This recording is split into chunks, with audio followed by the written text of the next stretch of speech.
Audio check. Audio check.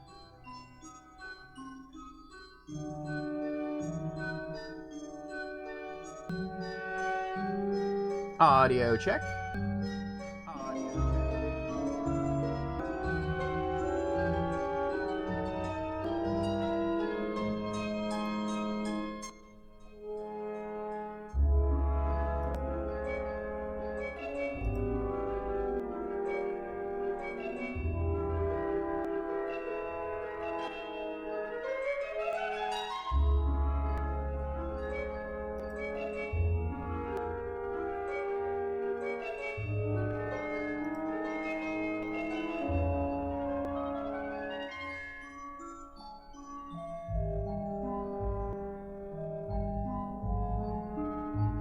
Audio check.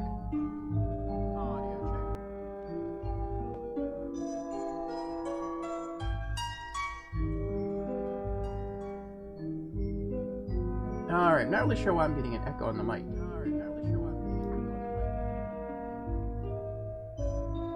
Oh, I know why. I'm an idiot.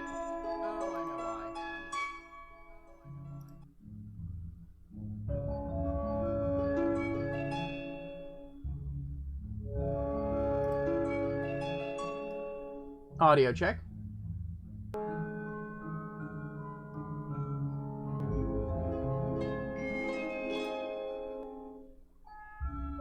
Oh. Audio check.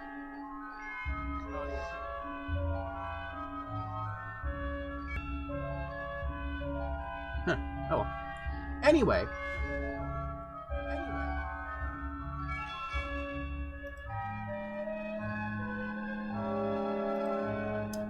Good afternoon, everyone, and welcome to RPG Afternoons. I am your host, Lord Orfeo, and today we'll be continuing and I think finishing our role-playing game from developer Spider's Studio called Faery Legends of Avalon. But first, some standard announcements to allow our other viewers the opportunity to join us for the day's show. As I said earlier, my name is Lord Orfeo. I stream 7 days a week, Monday through Friday, from 3 o'clock in the afternoon to 6 o'clock in the evening. Though I might be changing that time. I think I'll post something in Discord to ask about that. Or maybe I'll just shift it, I'm not sure, we'll see. And Saturdays through Sundays from 8 o'clock at night to 11 o'clock at night. J-Dog says greetings. Greetings, J-Dog. Welcome, welcome. And Winter Blue is here as well. Hello. Hello, you two. How are you two doing today?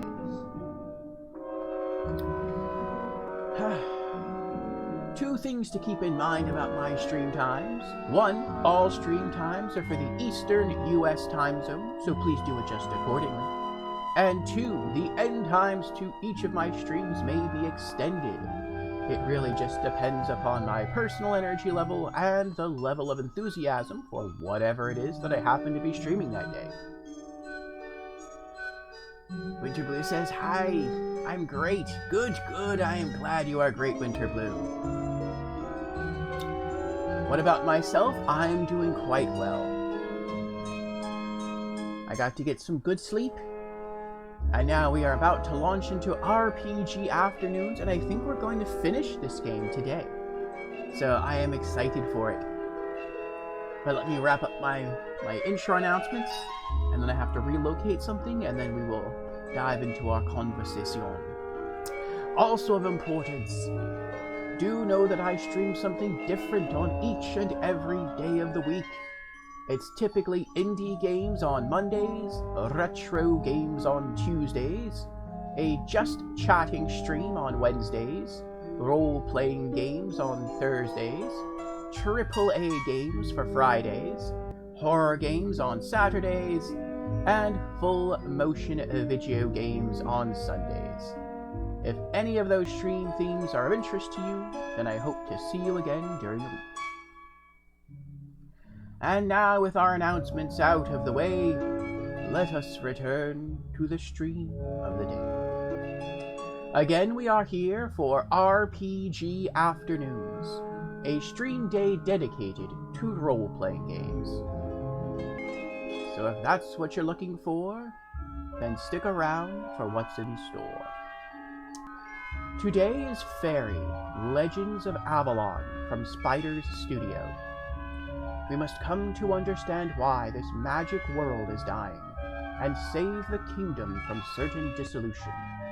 In this thrilling adventure, where our choices shape the story, we'll develop our character, his abilities and special powers, and his equipment through victorious battles and accomplished quests. This afternoon, we'll be finishing the final Faery world, the City of Mirages, and quite possibly the game.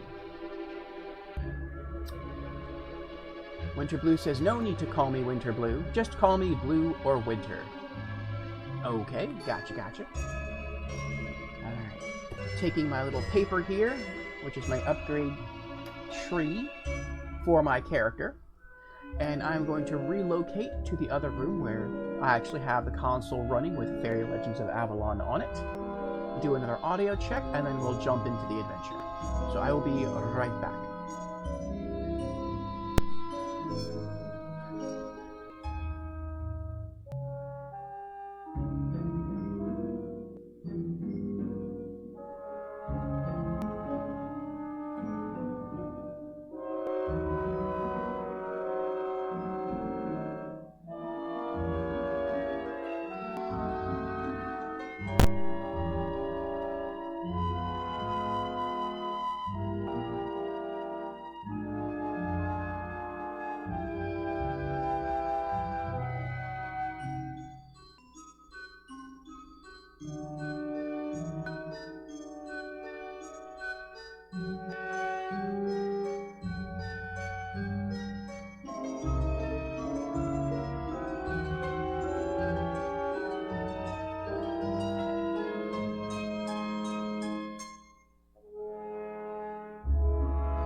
Alright, audio check.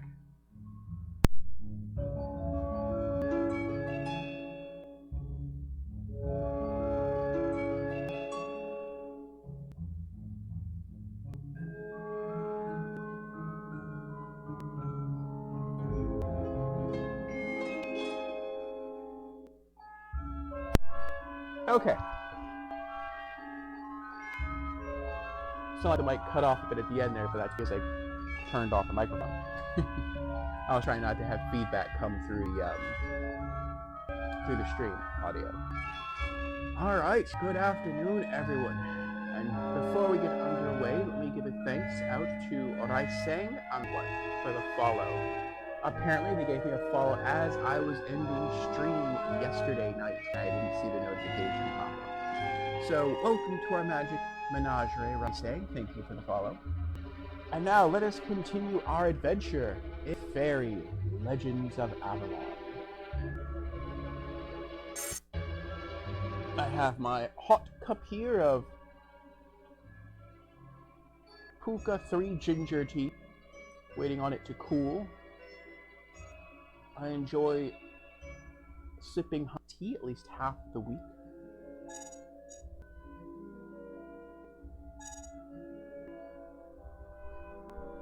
It says 3 ginger, it's not actually 3 ginger. It's ginger, along with galangal, and then golden turmeric. So it's quite healthy, and quite tasty.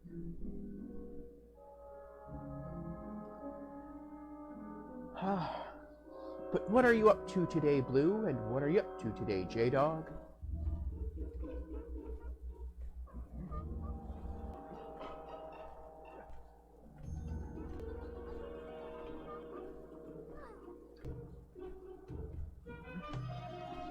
Okay. This is where we last left off. We accomplished a single side quest last Thursday. And I think we are set to move on to our... Let's see here. Our next part of the main quest, perhaps? I know our current objective to upgrade is getting our healing wave to level 3.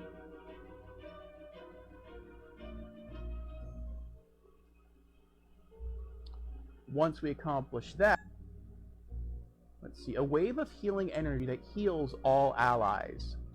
In level 3, all allies are healed of all negative influences afflicting them. Right now, if my characters are hurt by a negative status ailment, the only way to cure that is with an item. There's no other way to do it. So as soon as I get to level 23, I can learn Wisp Aura level 3, and that will give me a group ability to remove status ailments from everyone in the entire party. So, trying to get a bit more defensive in my build. And then I'll be headed back up to offense for the next 2 levels to finish upgrading my Dragonfly Fireball technique. So it looks like I have to hit at least level 25 before I'm finished with my what I'm currently working on. I'm not sure we're going to hit that though. You can see there are some items that are completely blank, like my arm tattoos, my torso tattoos, my tail, my tracks. And after upgrading my Dragonfly Fireball tattoo, I'd still have to come back down and pump another 2 levels into my Wisp Aura. But this game is almost over. This is the last of the 4 fairy worlds we have to explore, and I think we're about halfway through it. So I anticipate leveling up maybe another 2 to 3 times, but that's it. So we're probably going to get our level 3 Wisp Aura, and then we're probably going to max out our Fireball technique. But that might be it. I wish the game were longer. I wish this game had more content. It's a cool game. I like the way that every time you upgrade something, it changes the look of your character. It has good music. It has a great fantasy atmosphere to it. And yeah, I wish this game had DLC. And perhaps that's how this game was constructed. I am suspicious about that. If you return to the home world called Avalon, there are other mirrors that are shattered that lead to other fairy kingdoms that have supposedly died out. So perhaps this game was designed so that once you beat it and you restore the 4 main fairy worlds, that maybe there would come along DLC, and that DLC would add another world that you fly into and explore and restore, and then you just get to continue upgrading your character. Perhaps due to poor sales, that never occurred.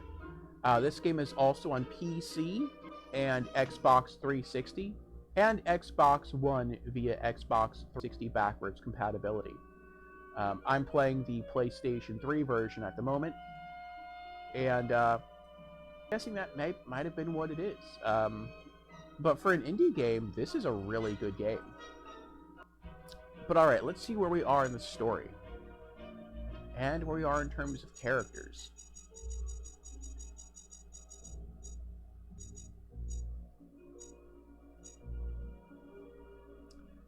Let's see here.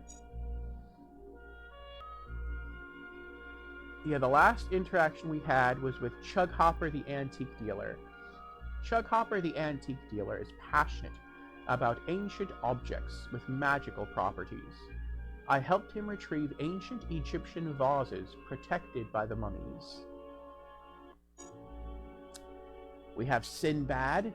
Sinbad is a bit gullible, but certainly seems to be hero material. It is said he has traveled extensively around our one... Either that, or he is simply a good storyteller. He proved his courage by helping me lure the ghouls away from their lair. Selim. Selim welcomed me when I arrived in the City of Mirages. He is a shrewd djinn who worries greatly over his world. Selim is very fond of me. Morgianna. Morgianna is a difficult character. She spends her time shouting and bossing everyone around. Appears she knows much about magic. Al-Kamandal. Al-Kamandal is literally obsessed with it. The only problem he has ever encountered in his well-to-do existence is weeds. Ali. Ali is very angry with the king, even though he has never lived a life of hardship himself. To him, every single problem in the city is Oberon's fault. And there's hints as you go through this game that there might be something wrong with the king of the Fairy Kingdom. The king is the one who gave you the mission to go and save all the Fairy Kingdoms. That he's been ignoring his subjects in the different Fairy Kingdoms, that he has possibly been abusing his power in some respects. And so I'm wondering if after we save this fourth Fairy Kingdom, are we going to have to return back to the starting fairy world and fight the king? We'll see. High Priestess of Pear. High Priestess of Pear rules the temple of the sacred Scarab. Her faith is her life, and she is convinced that the Sphinx is the cause for the Scarab's destructive behavior. I had to lie to her to get the Sphinx to speak with the Scarab. Fairy Priestess.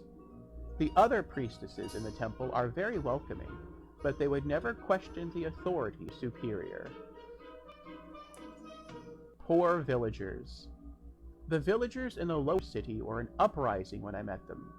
With the inaction of the city heights inhabitants, their living conditions made them ever more angry. I helped Badir al-Din retrieve a tuft of hair he needed to weave his covers. I helped Ibrahim retrieve some water so that he would not die of thirst. I brought hearts of palm to Dunyazade to prevent the villagers from dying of hunger. Abu Hassan. Abu Hassan collects the Scarab's tegumentary hair and sells it to spin the lower district. Duban. Duban is a rugged type. He is obviously not for outsiders, and the manner of his welcome made Grimm seem positively friendly.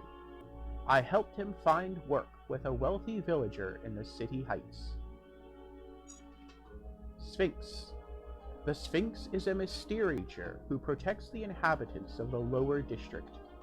He only appears to other Fae when he feels like it. He professes not to believe in the divinity of the sacred Scarab, a belief which has drawn the wrath of the High Priestess. The Sphinx speaks many languages, and with my help he was able to speak sacred Scarab, so we could find out exactly why he was burrowing himself away. Ifrit. He hoped to obtain independence from his world by leading the Scarab off its habitual path. He nearly brought about the end of his world. I fought him, and he withdrew to his urn, thereby freeing the Scarab from his control. Genie. Genie put a curse on the fairy weaver, Julie, and forced her to take the form of a fox, as punishment for not loving him. Ah.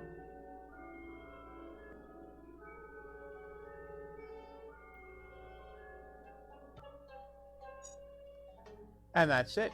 I'm guessing the one character we have to meet is Julie then. We have met a fox, but that's it. So, let's go to my tale.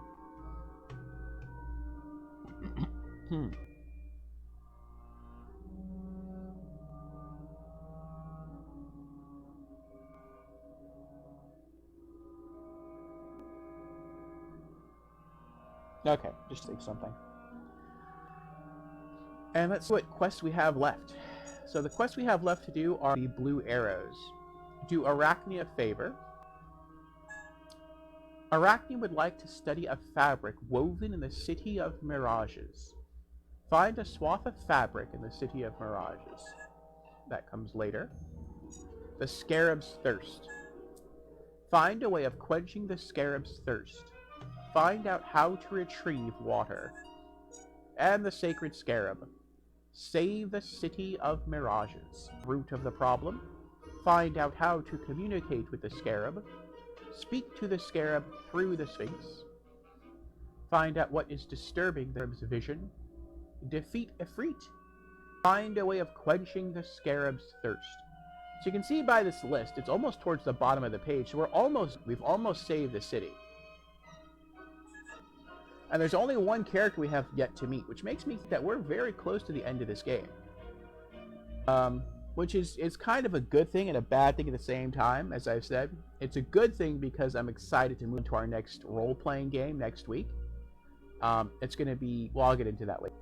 But I'm also a bit sad because this has been a fun game. This has been an enjoyable experience, and I kind of don't want it to end. If this had DLC, I would definitely buy it and continue to play the game. But, oh well. Maybe one day we'll get a sequel. I don't even know if Spider's Studio is still around. That's the developer of this game. Maybe I'll look into that. I think I will later on. I took the Egyptian vases guarded by the mummies to Chughopper, the antique dealer. So I guess now we have to find out about water. Let's see if Chughopper has any information. Hello, fancy a glimpse at my antiques? Can I do something for you? Questions? I have a few questions. I'm listening. The Sacred Scarab's Thirst. You wouldn't know how to quench the Scarab's thirst. I know that man sometimes uses wind traps for his horticulture. The traps effectively ensnare water held in suspension in the air. You would need to use a gossamer fabric of infinite finesse, and I wouldn't know where to find one. Perhaps the Pear weaver, Julie, could make one for us. Julie the Pear weaver. Where might I find her? We have not seen her for a while. I am beginning to worry about her. You should speak to other people of the district. Perhaps they have had some news. See you soon.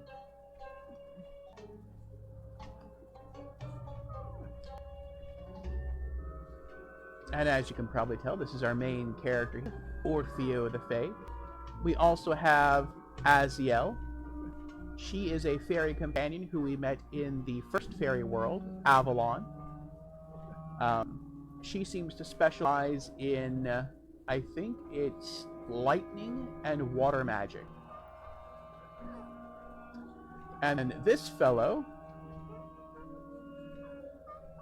try to pan the camera around, is a djinn, and we met him in this world, the City of Mirages.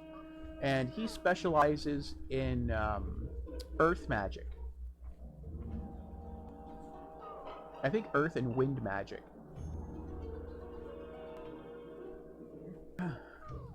Though he is not my favorite character for a companion. My favorite, as a third companion anyway, would be Amaretta, who is like a satyr pirate. And she has access to ice and water magic. But what I really like about her are her physical attacks. She has a strong sword slash, and she also has a small pistol that deals a lot of damage.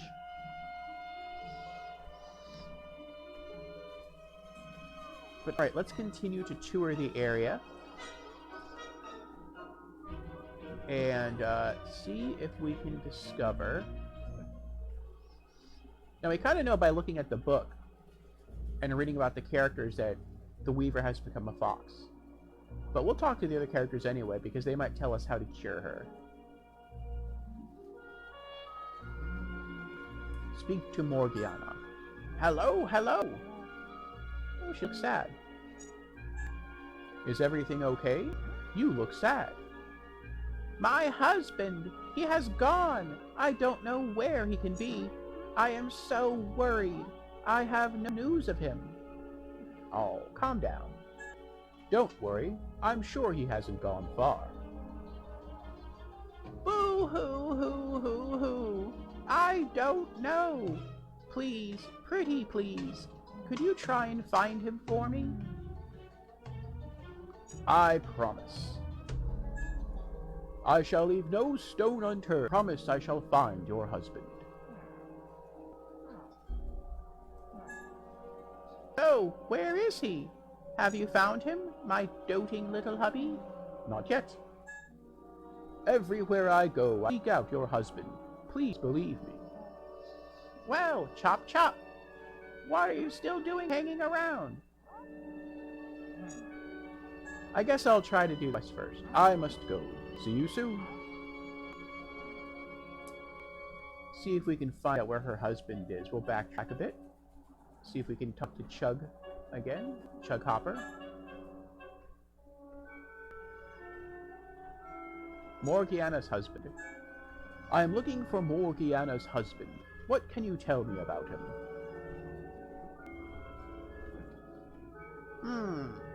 We haven't seen him for a long time. We often see Morgianna weeping as she seeks out her husband, but her motivation wanes by the day. I do not know where he is or how he came to disappear. See you soon.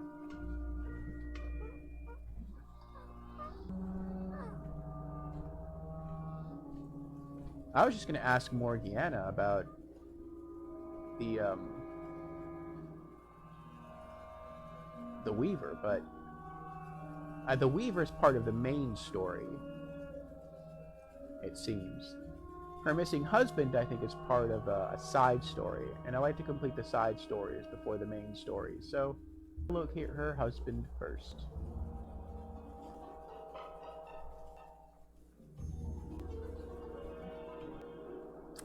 Let's talk to Sinbad. Those ghouls are a real curse for traveling Fae. Fortunately, I dealt with them good and proper. Can I ask you a few questions? Go ahead. Oh, I can't ask about her husband. Oh well. Julie the Pear Weaver. Do you know where I might find Julie the Pear Weaver? No, I had heard that she had disappeared, but I do not know her personally. It is said that it is the fault of the fox, but I find the fox quite sweet. Fox? Where is Fox? On the roof above. How can we ask him about Morgianna's husband? No, we cannot. See you soon.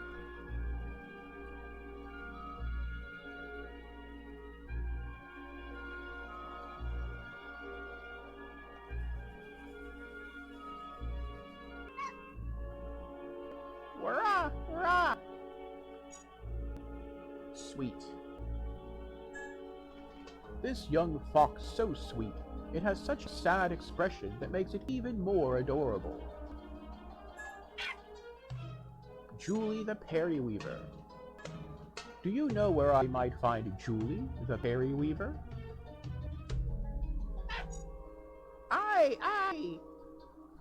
I don't understand.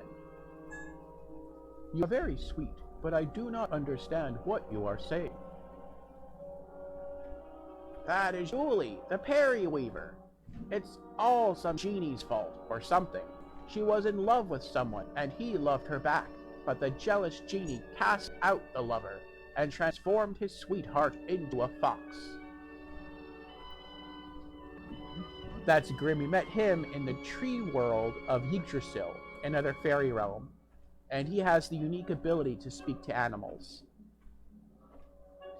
Most of the time I don't have him in my party to fight anyone, because he refuses to fight animals and insects, and in almost all of the worlds you eventually fight either bugs or animals, so I don't like to have him like stuff he doesn't want to fight, so I just leave him out of the group most of the time.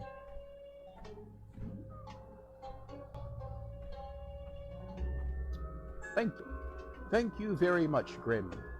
At least we have found Julie, the Pear Weaver.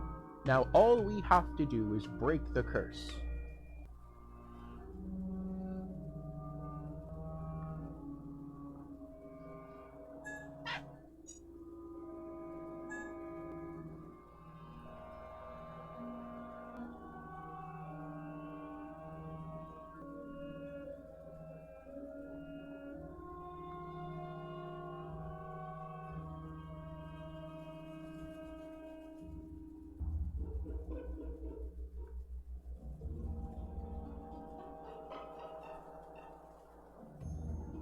See if these fellows know anything.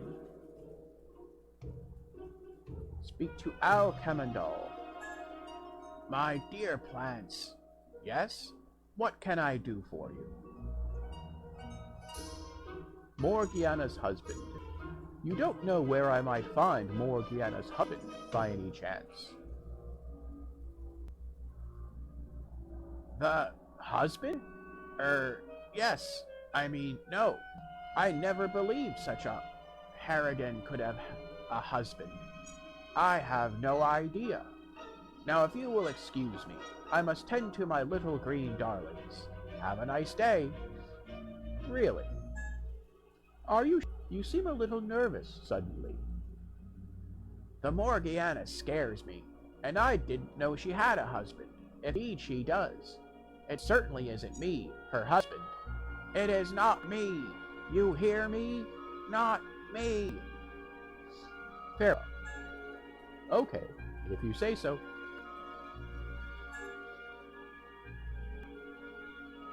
Gardener. So what do you think of your new gardener? He does like to complain. It's like he's never happy. But when it comes to plants, though, it's almost as if they love him.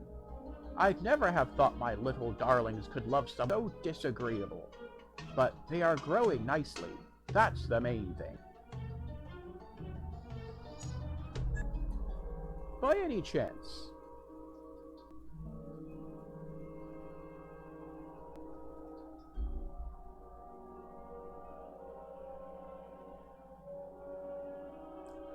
so I guess Alchemindal's the husband. But for some reason he's scared of his wife?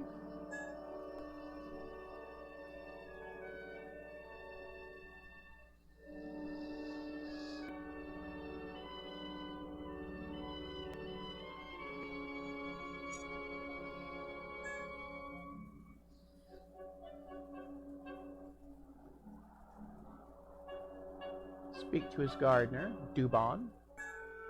I thank you. Perhaps I got you all wrong, but that doesn't change things. You still have much to prove if you want to get in my good books. Could you answer several questions, please? Even if I refuse, you're going to ask them anyway, so go on, annoy me. Spellbreaker. I am looking for a Spellbreaker. Where might I find one? Now why do you want one of them? All I know is that I don't know anyone capable of such a trick. Thanks anyway.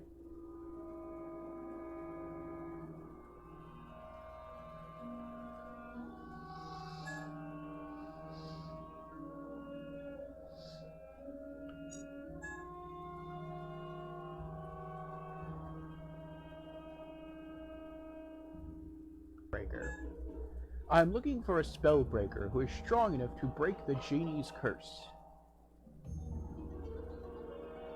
The genie, you say? I know that he lives in a tomb in the Ifndershell galleries, but when it comes to a Spellbreaker, I have no idea. I must go.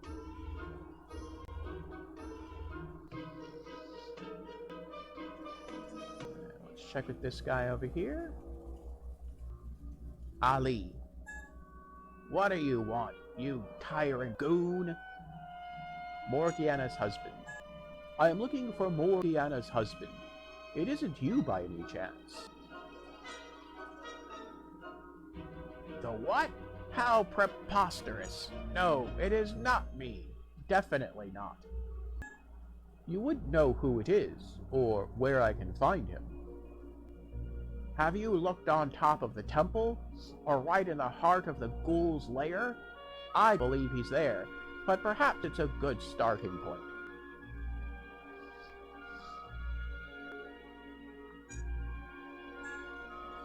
Other subjects.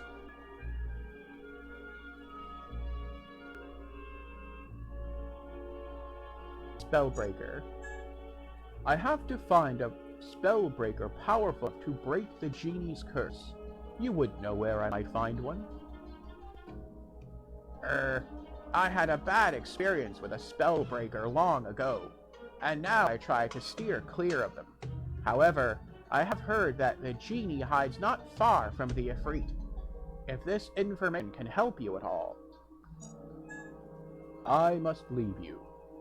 So I think what they're getting at is I have to go fight the genie. And by defeating the genie, I would break the curse. Let's go talk people in the temple, and then the Undercity, and then we'll go from there. Speak to High Priestess. Terribly mistaken, and by helping you, I shall try to make amends with our god. How can I help you? I have several questions for you, Priestess. I can instruct you on minor subjects, but I have not finished my apprenticeship as a sister of the sacred Scarab, so my answers may not be correct, and I do not know... any I do not know, you can ask of the High Priestess. Oh, nothing new here, okay. Never mind, I shall leave you to your temple, Priestess.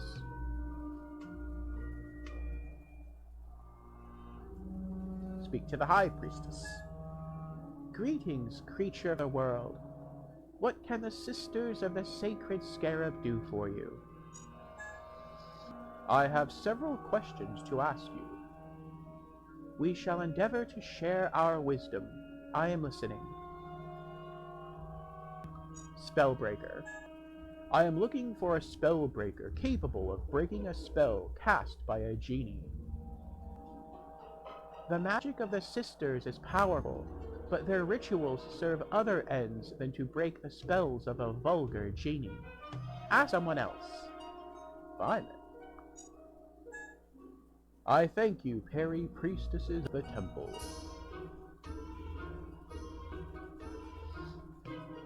Let's see if I can ask the Sphinx.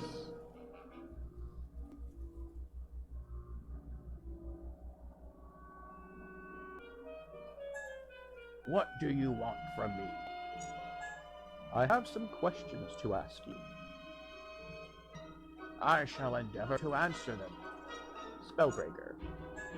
I need to find someone capable of breaking a spell cast by somebody else. I believe that Morgianna knows how to do such a thing. She is a strange creature with a tough personality, but her skills when it comes to spell are undeniable.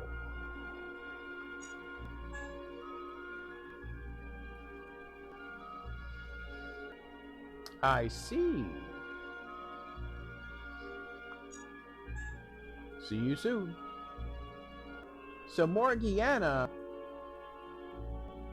is a person capable enough with magic to break the spell to turn the fox back into her true form. But Morgianna is too tied up with missing her husband. Alright, let's go to the lower city.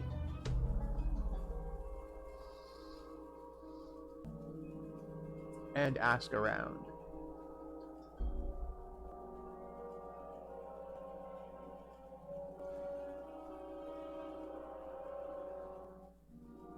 Speak to Abu Hassan.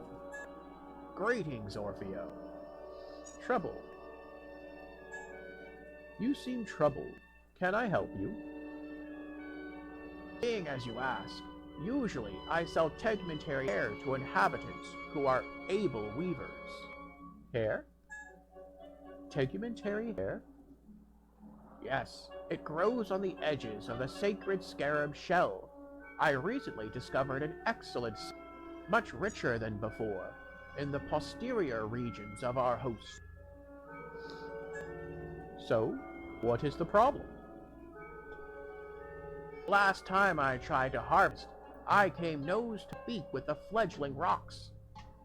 The seam appears to be a perfect location for their flying lessons. Despite their young age, they are very hostile. Far hostile for me. Okay. If you wish me to drive them out, I shall take care of it.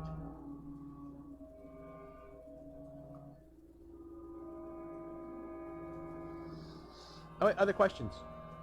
So, have you managed to take care of the fledglings? Not yet. I have not yet been to remove the fledgling rocks from your harvest site. Come back and see me when you have.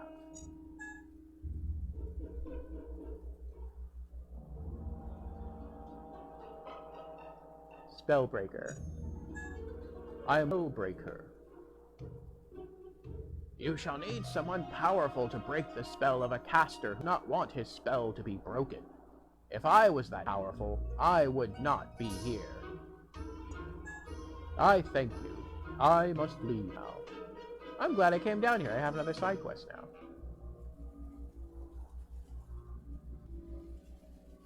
Speak to Dunya's aid. 1,000 thank yous for the assistance you have brought, Sacred Scarab. In your shoes, I would have demanded a reward. I have some questions to ask you. I must warn you, noble Orfeo, information usually has a price. Spellbreaker. Where might I find a Spellbreaker? I do not know, but I imagine such servants come at very high prices. A good business to work in. Perhaps I should think about a change of career. I shall go shopping elsewhere. I hope to do business with you again someday.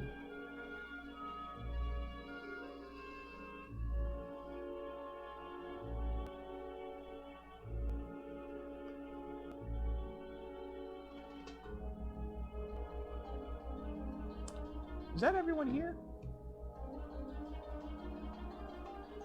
Alright, just making sure.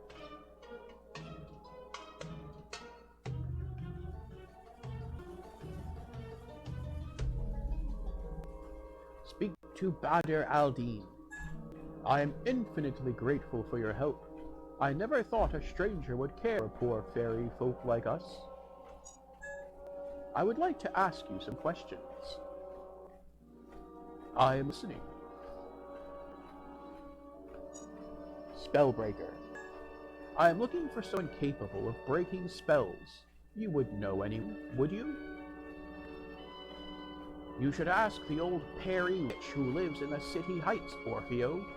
It is said she is capable of such feats. I thank you. I must leave. That was the High Priestess he's talking about. And she said that she could. That she has the power to do that, but she refuses to do it because their powers serve other ends.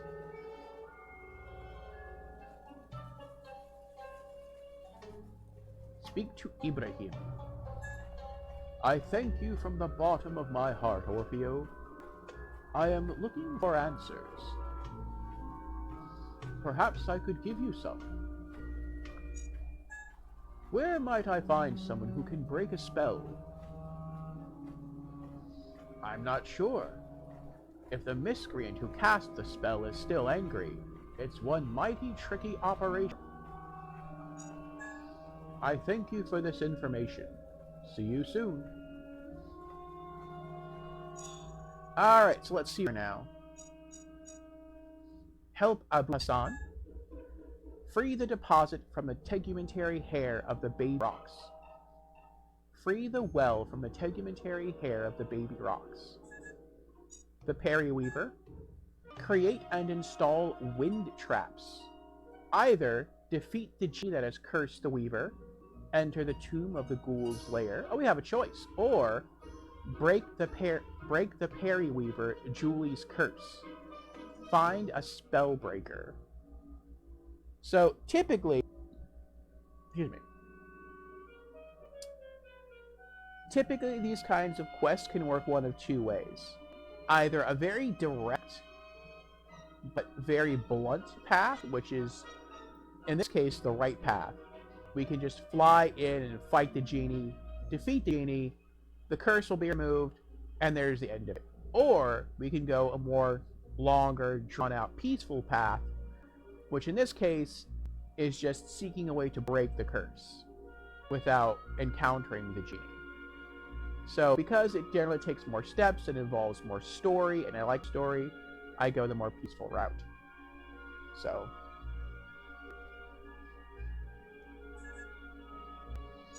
and Morgianna's husband. Find Morgianna's husband. Investigate the husband's disappearance. Okay, so it seems like we have to go back to Morgianna and ask her about breaking the curse. Actually, before that, because it seems the Morgianna husband side quest is tied into the Pear Weaver main quest. Let's go with Abu Hazan first.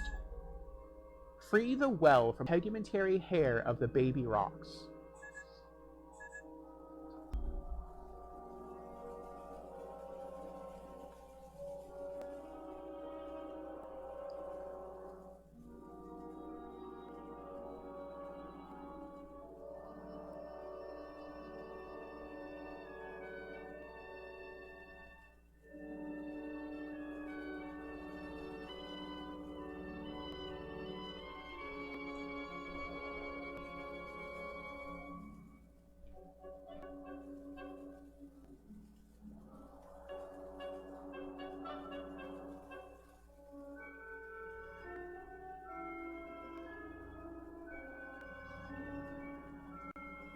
I'm pretty sure... Oh, there they are! They're just flying above the back of the thing there. Okay. An air battle. I've never done an air battle before. 3 young rocks.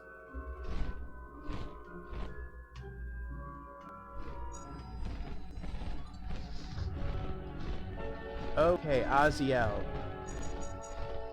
Let's see if rocks are weak to physical attacks more or to magic. Let's use a Thorn Wand attack. And then Lightning Discharge and Lightning Discharge. Physical attack dealt 27 damage. Lightning dealt 30. Oh boy. So they're weaker to physical than to lightning. Okay, my turn. Let's do offensive magic, fireball, and then attack ham horns against everyone. Yes, we set it afire. Alright. And now it is Selim's turn.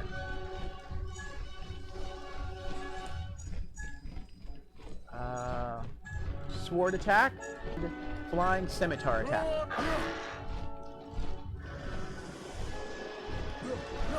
Oh, he dodged it! Crud. These rocks have some pretty good defense.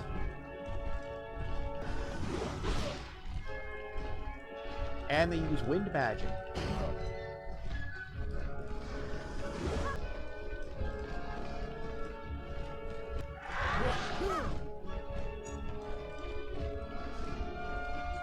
Huh. Alright, back to Aziel. Let's do Thorn Wand attack. And then offensive magic, Nova. That is a lightning attack that will hit everyone. See how that does.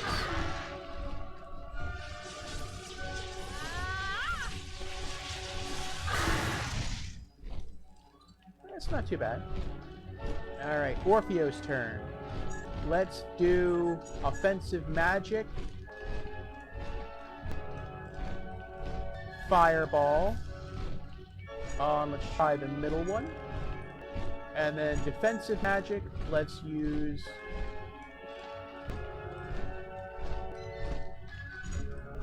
Vitality Field. Vitality feels like regeneration. For the next 5 rounds, everyone in my party regains HP.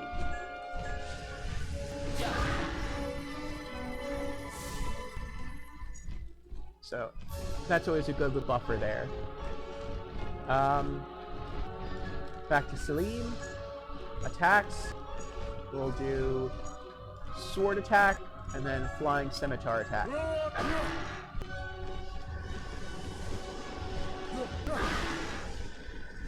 Nice. We're halfway dead.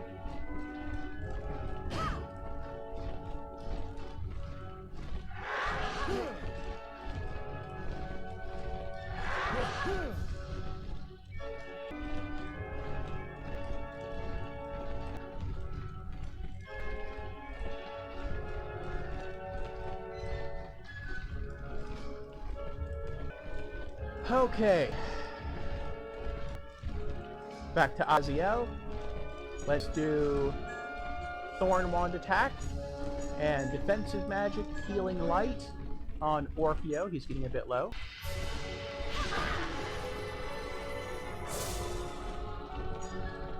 Good. Orfeo's back at full HP. Orfeo's turn. Offensive magic. Meteor Storm. Bring it.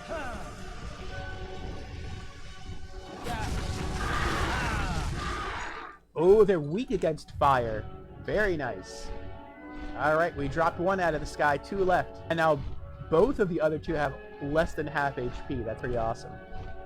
Alright, for Selim, offensive magic, Sandstorm. The strongest magic technique.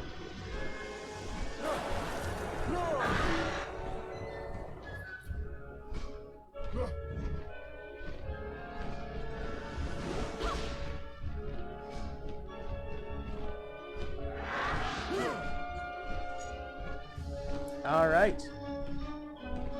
Back to Aziel. In the storm, baby.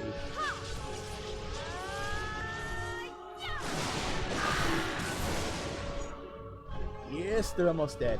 Back to Orfeo. Offensive magic. We'll go with standard fireball, and then we'll go with Inferno. Fire attack hits everyone.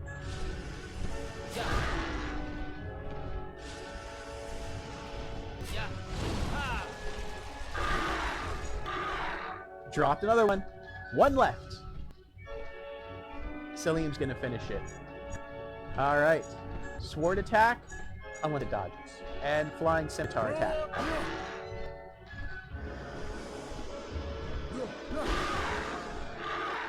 Yeah! Got it. Victory is yours! 1,800 experience points gained. That's a ton of experience. 2518 remaining before the next level. Did we level up from that? We did. Wow. You have reached level 23. Skill points +1, maximum action points +5. Alright. And as I said before, we're going to go into our Wispara, and we are going to upgrade our healing wave. Confirm skill upgrade? Yes. Alright, and now that our healing aura is at level 3, the next time we cast it, not only does everyone receive heal, but I wipe away all negative status ailments of the entire party. So that is a really, really good defensive technique. Now the next 2 times I level up. Let me see if I have paper here.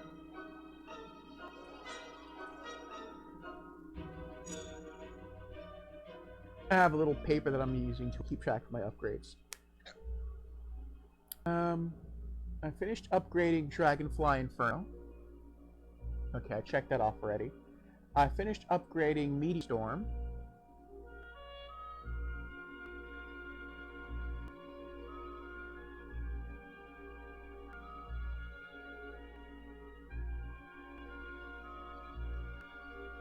Check that off. And I finished upgrading the head tattoo.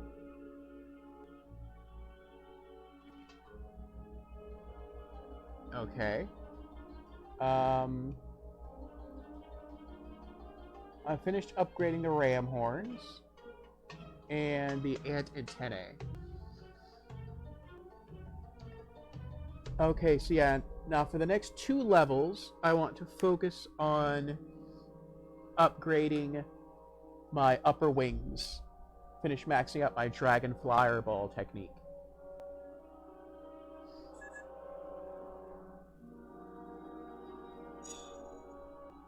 Okay. Help Abu Hassan. Go back and see Abu Hassan.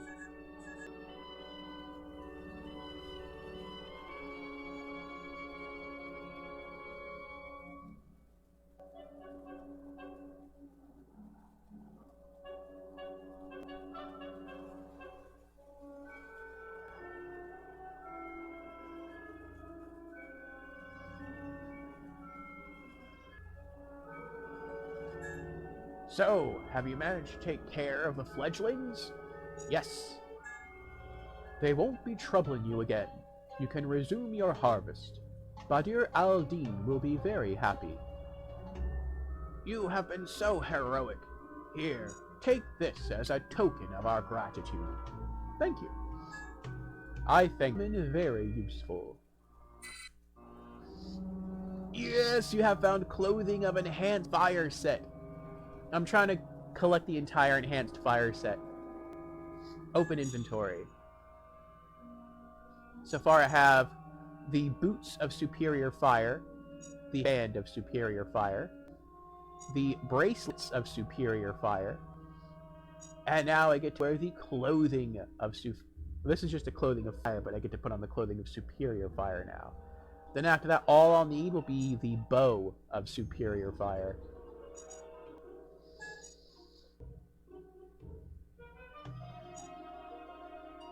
Ooh, echo flourishes.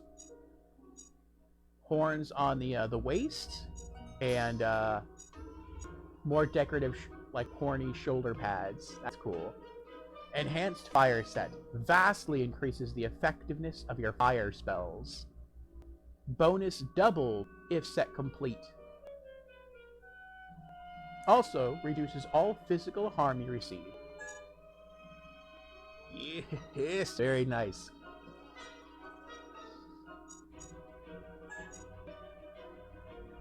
Isn't that something, too? Look at that. Like, I have standard and the superior versions of all of these weapons, but I have no fire weapons at all. Superior electricity bow, the superior water bow. That looks pretty cool. Oh no, that's the superior air bow. That's the superior water bow. The superior resistance bow, the superior earth bow, the superior healing bow, the superior iron bow is what I'm using now.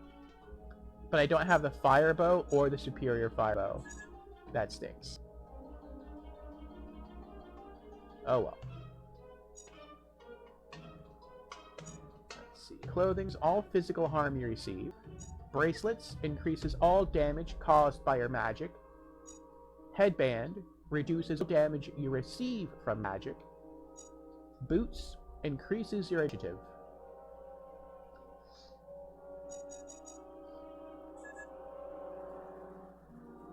Okay. Let's go back to our notebook. Our tales. We drove away fledgling rocks who were preventing Abu Hassan from exploiting a rich seam of tegumentary hair. Okay. Let's go speak to Morgianna again about her husband.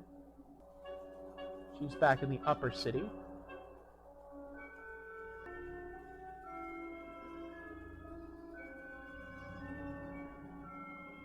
Oh, also... Oh man, I forgot about that. I'll do that afterwards. Typically, every time you complete certain side quests or main quests, And I could be wrong about this, but it seems this. Additional chests of items appear, and you can open those chests for items. I could be wrong about that, but it seems like it's been that way throughout the game. Which means it either is that way, or it means I've just been really kind of crappy about finding objects in the game.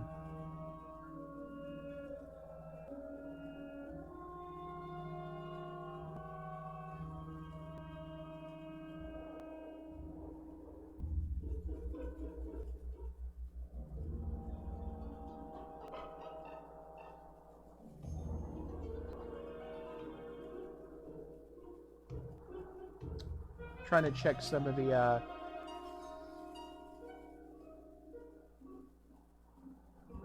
areas around here. See if maybe there are any chests. I'm not seeing any though.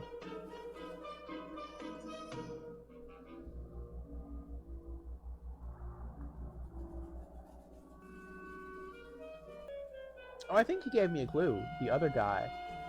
There is a reward up here that I already collected. But he was saying maybe we should check the top of the temple. Or maybe we should check the low city.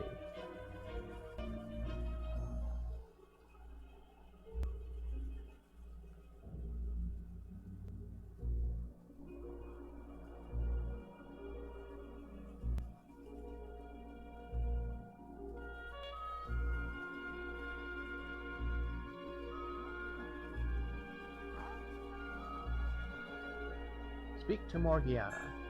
So, where is he? Have you found him, doting little hubby? Not yet. Everywhere I go, I seek out your husband. Please believe me. Well, chop chop. What are you still doing hanging around? I had just a few tiny questions to ask, if you don't mind. Okay, but hurry up. I don't have all the time in the world. Spellbreaker. I have to find a Spellbreaker powerful enough to counter a curse. You wouldn't know who to ask, would you? I am the Spellbreaker. What curse do you wish to lift? Genie. The curse that Genie cast on Pear Weaver, Julie, to turn her into a fox. I knew it! I knew it! And that bad is obviously cursed. Right, let's get to work. I'm going to need a magic bowl, incense, and the feather of a rock. Reckon you can find me all that?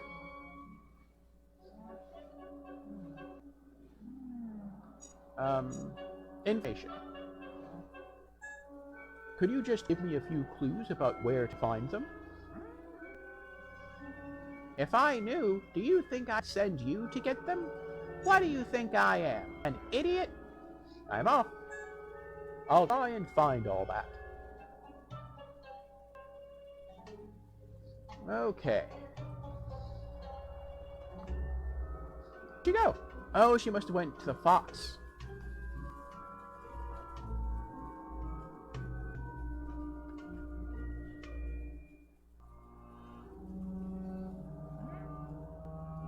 Now Oh, that must be the big rock. We defeated its babies, and now we have to fight the big boss rock. That's cool. Let's get it! Or maybe not. Let's talk to these people first. So I guess we're not going to have to fight the genie. So that's one boss battle we don't have to go through. But I guess in exchange, we're going to have to fight a rock as a boss instead. My dear plants, yes, what can I do for you?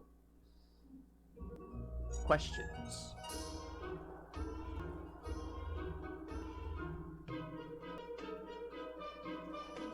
Rock, well, let's see. Magic bowl. I'm looking for a magic bowl. Have you asked my excellent friend, the antiques dealer? He is an exceptionally friendly character who would be delighted to offer his finest antiques at competitive prices, I am sure.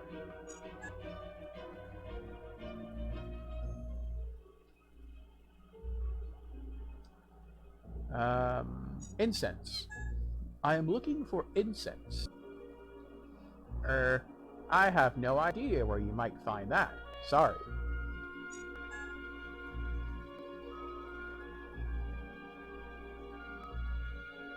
Rock feather. A rock feather. There is one that flies over the city from time to time, but I've never seen it shed a feather.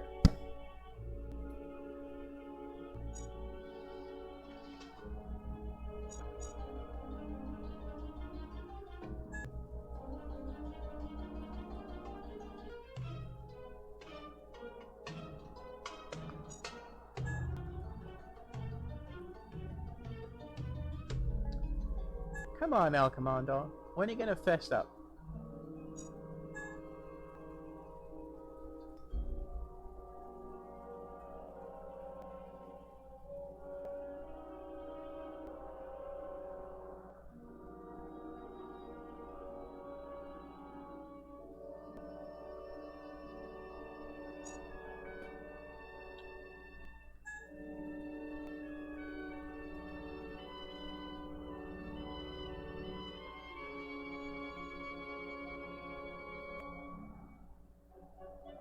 It certainly isn't me, her husband. It's not me.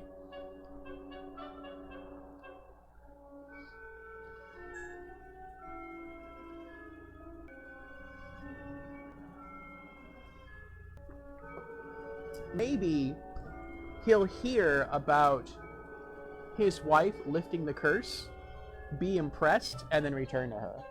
That could happen.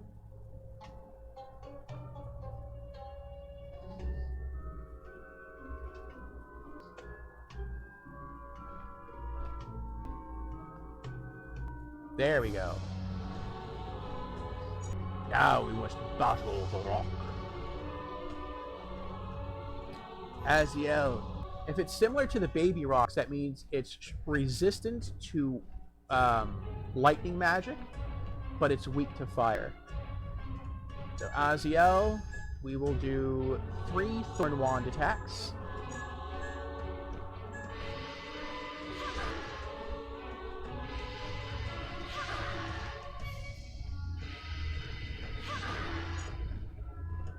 Orfeo, we will do 3 fireball attacks.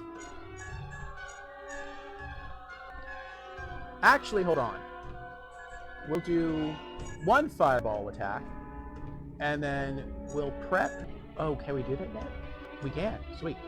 And we'll prep with Vitality Field, which starts health regeneration on all party members every 5 turns. Or for 5 turns. Yes, then we've lit it afire. Sweet. That'll take damage over time. And with Selim, we will use a sword attack and then a flying scimitar attack.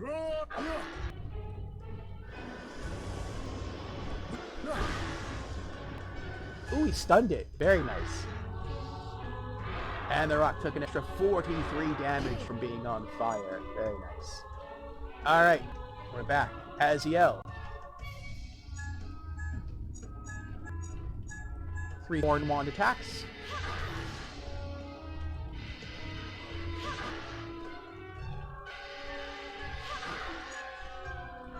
Her attacks aren't that strong, but they usually land.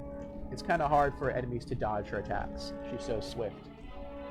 And it's down by almost a third already. That's pretty good. Orfeo, let's do 3 fireball attacks.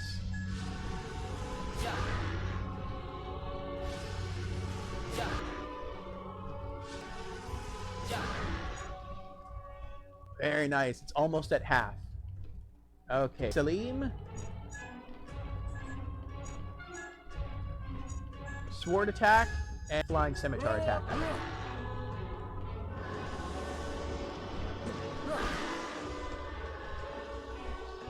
It's over halfway. Yes. Oh, wind attack. Yes, Selim can dodge that. Selim specializes in wind and earth magic, but particularly wind magic. So he can dodge most wind attacks. Aziel's more about her lightning magic, and Orpheo's more about his fire magic. Aziel... No, she's stunned. Cuts an action point, that stinks. I was gonna have her launch Storm, but oh well. I guess that it's gonna have to be 2 more Thorn Wand attacks.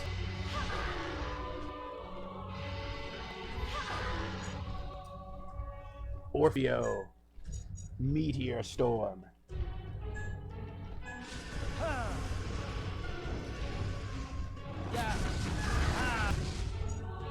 Yes!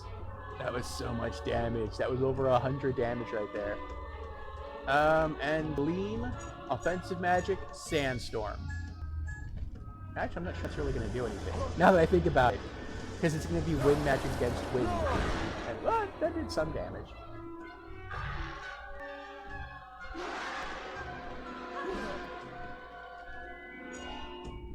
And the round starts over and Aziel gets completely healed from the buff that I cast as Orpheo. That's awesome. And she has all of her action points back. Awesome. Bring the storm.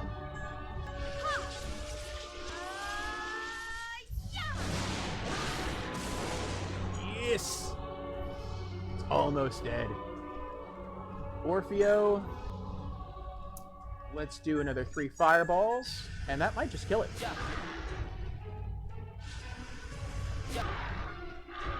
Yep. Victor's yours! 600 experience points earned. 17, 18 to level up. We found a rock feather. Alright. Now, let's go speak to... Where is he? Where... No, you're not that way. At least I don't think you're that way. We are looking for the antique seller for the magic bowl. And I bet I know where to get the incense as well. I bet the incense is from the temple. That would make sense to me. This stuff is driving me crazy. These little orange balls of light that you see, like, floating around. Where are they? Right there. Those are usually what tells you whether or not you're close to a chest to open to get an item. And every other world, that's what they mean. That's what those little balls of orange light mean. But in this world, the City Mirages, these balls of orange light are everywhere. And I don't think there are chests everywhere. It's just a graphical feature of the world. So it makes finding the magic chest or the item chests harder.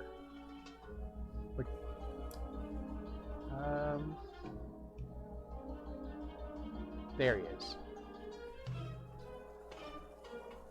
Chug Hopper, the antique dealer. Hello, fans at my antiques. Can I do something for you? Questions. Did I already ask him about Morgianna's husband? No, yeah, I did.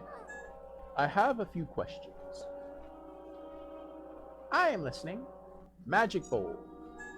I am looking for a magic bowl. Ah, yes, I have just the item you seek. Here, 'tis yours. After all, the safety of our world is at stake. Other subjects. I have some other questions. I am listening. Incense. I am looking for incense. You would where I might find some? No, I do not have any in stock. See you soon. Alright, so...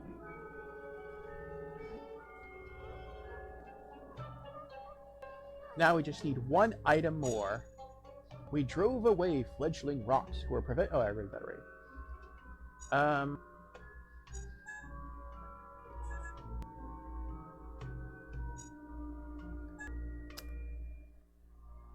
Break the Pear Julie's curse. Find a Spellbreaker, check. Find a magic bowl, check. Find a rock feather. Check. Now we have to find incense. I'm pretty sure the incense is at the temple. That makes sense to me. Or it would make sense to me. Let's look at the priestesses. They won't lend us their magic, but maybe they'll lend us their incense.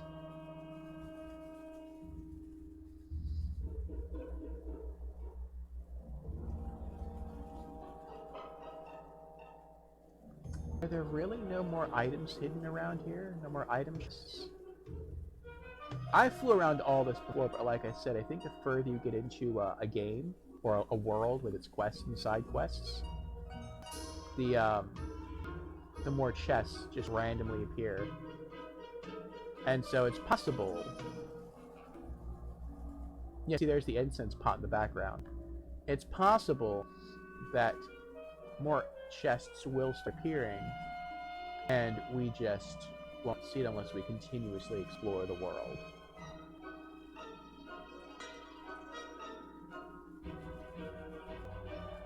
Let's go speak to the High Priestess.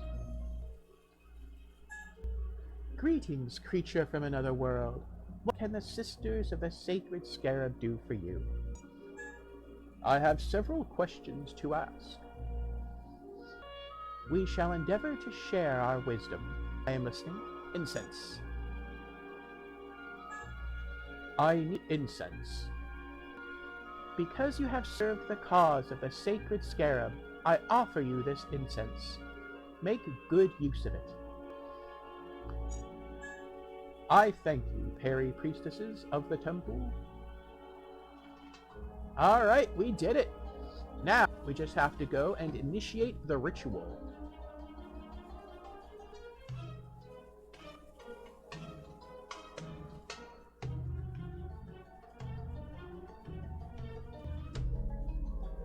But before we do that, I'm going to very quickly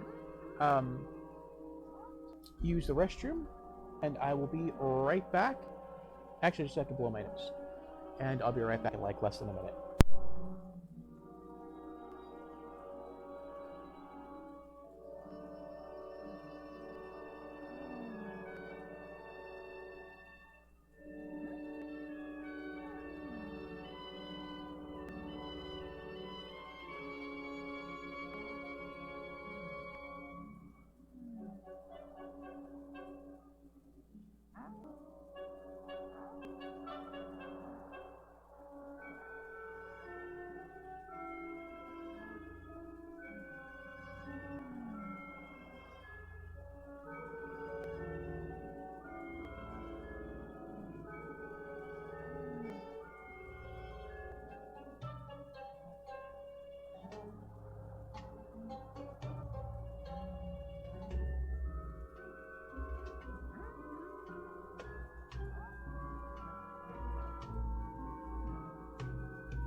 Okay, I am back. Thank you for your patience.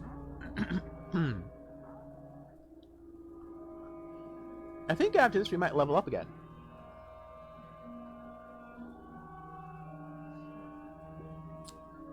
And we can further increase the potency of...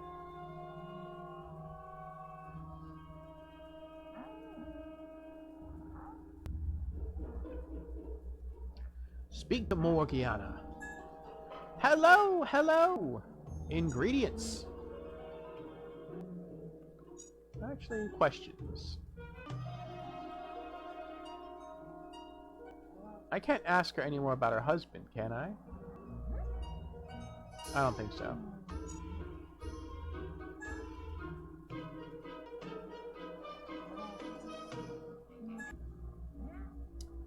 Alright. I have assembled all the ingredients. Here you go.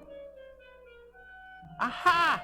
Thank you! So, now I shall recite the magic words. Go ahead. Anel Nathrak, or Bahayad. I couldn't read all that.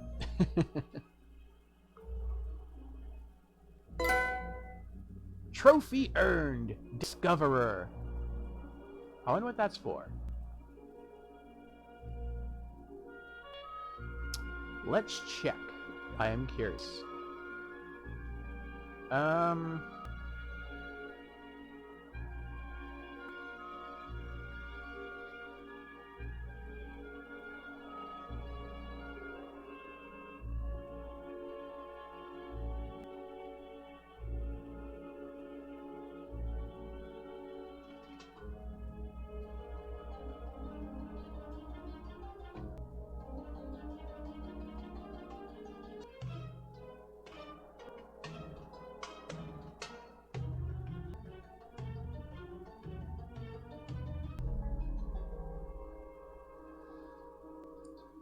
Alright, 60% now trophies. Unfortunately, Faery, Legends of Avalon, did not have a platinum trophy.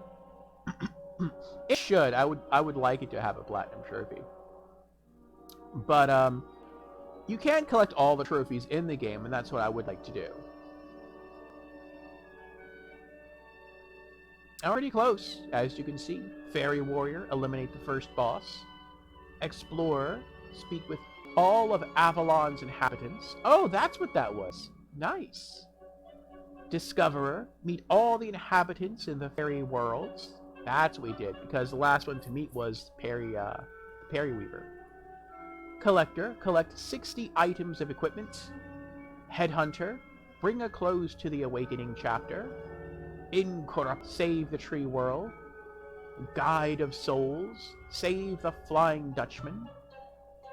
Spirit of the Forests, complete all the secondary quests in the tree.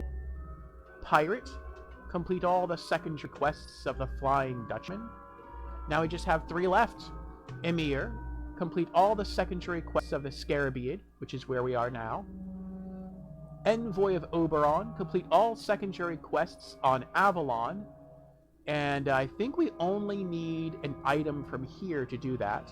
And Spirit's Friend, Scarab, which is basically save this world. And that's it. So I think we're on track to getting all 100% of the trophies in this game.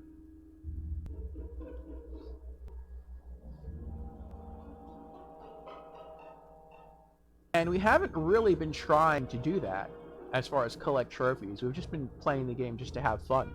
And it's just been kind of working out that way. That's just from being thorough. Oh no, don't quit. Load back, there we go. Okay.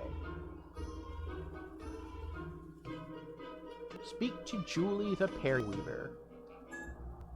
1,000 thank yous, dear Orfeo. You found a way to break the spell, and I have been freed from the curse of the genie.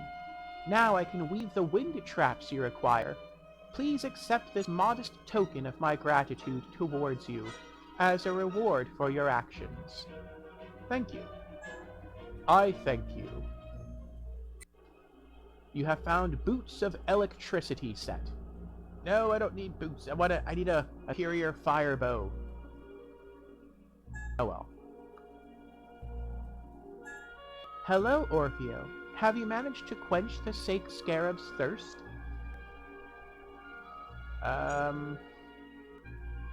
Magnificent fabric. There's in my world a very gifted seamstress who has heard of your talent and who dreams of working with one of your fabrics. I am extremely flattered to learn that folk have heard of my work in your world, Orfeo. Here, take this fabric and give it to her, with my compliments. Nice. Alright, let's keep going here. Questions.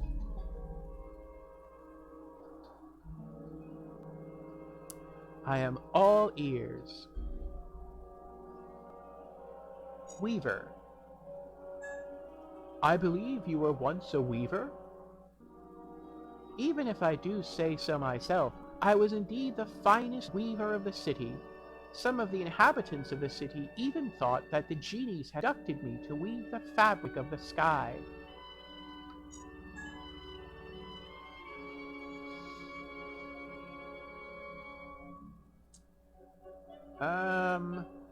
Genie. Why did Genie cast a spell on you? The genie was in love with me. Unfortunately, I did not love him. I told him several times, but he never wanted to listen. He was convinced that one day he would manage to seduce me and make me love him. Carry on. I was already in love with a creature from the lower district, who had escaped his own world through the mirror. When Genie found out, he flew into a wild rage. Oh my. Your sweetheart? What happened to this fairy creature? The cruel Genie tricked him out of the city and cast him through the mirror. Then he asked me one last time if I loved him. I was so sad that I could not hear, and he understood why. Ah. I wonder if we can find him, or her. Fox. You turned into a fox. It is the Genie who transformed me. Through jealousy and unrequited love, he condemned me to follow behind the sacred Scarab, so that one day I might declare my love for him and seek his forgiveness, or forever wander the desert in search of my true love, who would never have recognized me.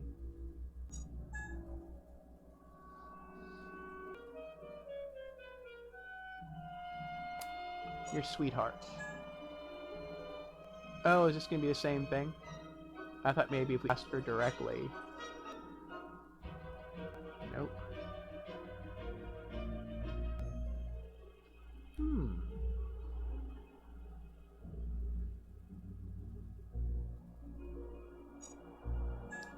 I shall take my leave.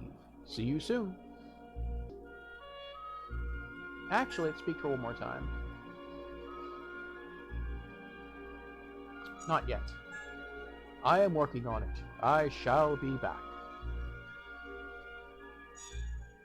We managed to break the spell cast by the Genie Fairy Weaver, Julie, with Morgianna's help. The Fairy Weaver. Lay wind traps. What about Morgianna's husband?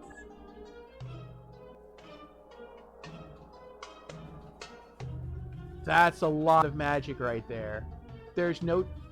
Oh, wind trap, that's why. There's one.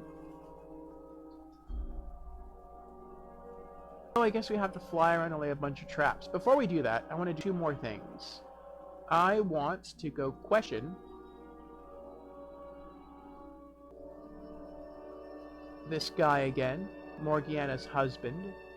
And then I want to question Morgianna again, and then I want to go back to Avalon and finish a side quest, and then I'll come back.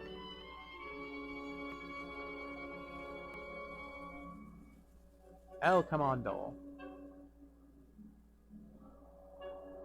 Morgianna's husband. Oh, maybe... Typically when you save a world, all of the characters are grateful to you. So maybe when I save this world, the way in which he'll express his gratitude will be to return to his wife.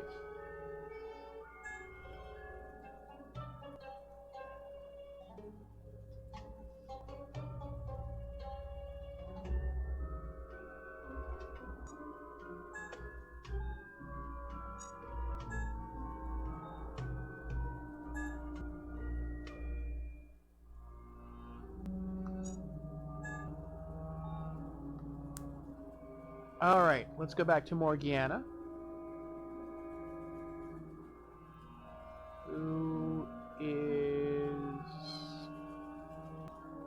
She should be atop her roof again. There she is.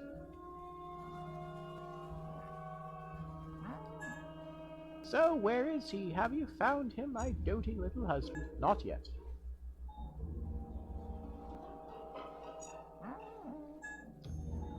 Okay. So I think that's what it is. We have to save the world first, then we can finish off that side quest. Let's go back through the mirror to Avalon and finish off our side quest.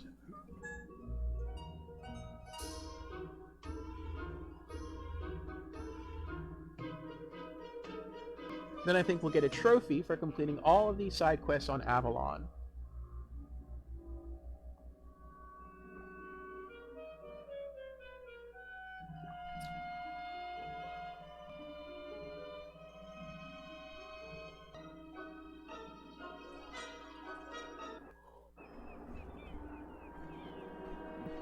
Okay. Do Arachne a favor. Arachne would like to study a fabric woven in the City of Mirages. Find a swath of fabric in the City of Mirages. Check. Take the beautiful fabric back to Arachne. Okay. And she should be right here.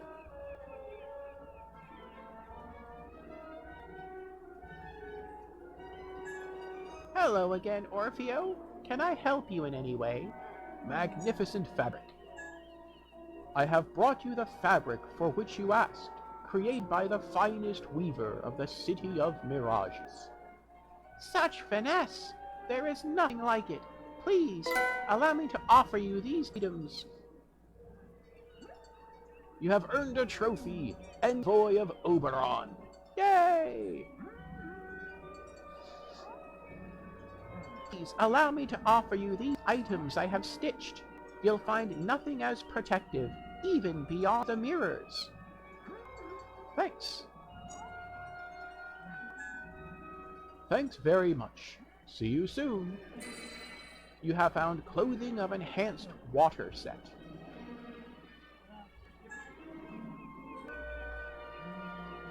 Alright.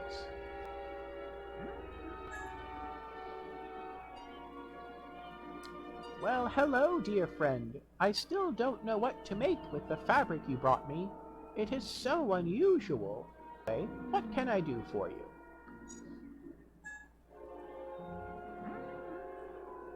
I guess that's it. Okay.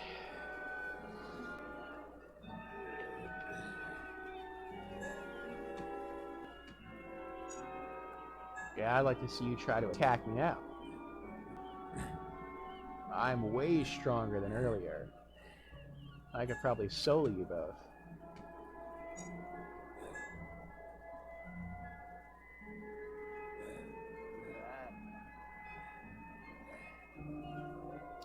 Well, I wonder if we can talk to her about the other mermaids.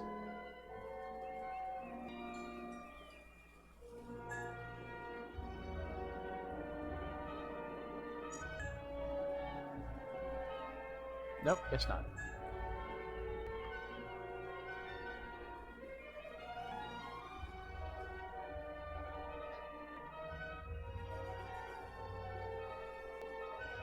Oh, actually, we talked to, Actually, I think we already did that. I think we already talked to this guy about all his cousins.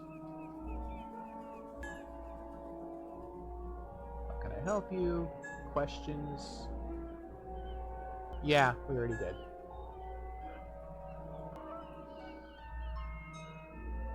Okay, this is such a beautiful environment. The sky, the water, the mountain, the little valleys, the huts. It's all so lovely. See, this is what I was talking about with the other mirrors. See, this is the mirror that leads to the Flying Dutchman. That's the ship, one of the fairy worlds. We've already saved that world. Here's the world of the Scarab. That's the City of Mirages, where we have to return to. This is Yggdrasil, the tree world. We saved that world already, and that's it. All these other mirrors are dark. So I would have assumed, or I would have liked, and all of these mirrors are sort of cracked before you enter them, I think. That once we save this world, maybe we come back to Avalon, the king approves, and then maybe by restoring 4 of the key fairy worlds through DLC, we can explore the other worlds. We still have enough 1, 2, 3, 4, 5, 6 worlds left that could unlock. That's more than double the length of the game if we got them all. And I feel like that's what was supposed to happen with this game. Like, through DLC, we were supposed to get more worlds. Also, because when you go into your upgrade tree, if I can bring that up real quick, here we go. When you go into your upgrade tree, there's no way we're going to get a chance to upgrade everything. It's just not, it's not possible. I'm gonna guess that by the time we finish all the quests and side quests, we might get to level up one more, maybe two more times. And that's it. But that means we still haven't even touched our arms or our torso designs. We haven't even grown a tail. We haven't maxed out our aura. And we have no tracks. So I guess it does make the game more strategic when you really do have to like carefully plan out how you want to upgrade everything, because you're not going to get a chance to upgrade everything. And there's no way to grind in this game. So like if I just want to get XP, I can't do that. Every encounter is scripted. There are some encounters that you can do that are random, but they're like super, super rare. And they only happen like once or twice in the whole game, and they don't give you that much experience points. Actually, let's go back and look for one right now. There was one on the beach.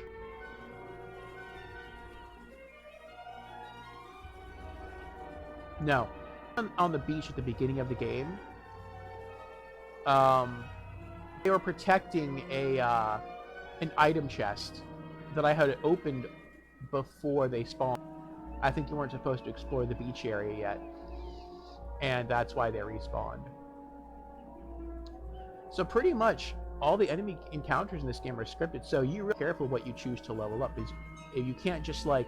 It's not like another RPG where if you don't strategize well, you can just go grind and overpower your foe through brute force. This one does require a power and strategy. But alright, let's return to the Scarab. Back through the mirror.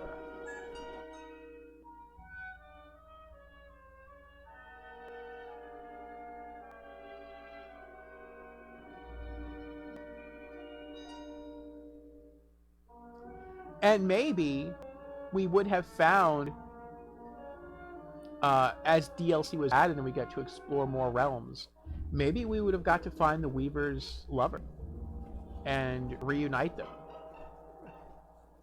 I feel like that's what was supposed to happen with this game. I feel really sad that this game didn't get DLC now that I'm dead.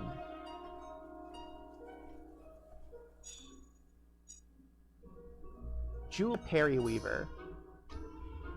A jealous genie has transformed the poor Periweaver, Julie, into a fox.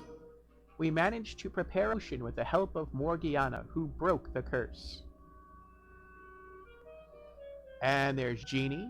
Genie put a curse on the Periweaver, Julie, and forced her to take the form of a fox as punishment for not loving him.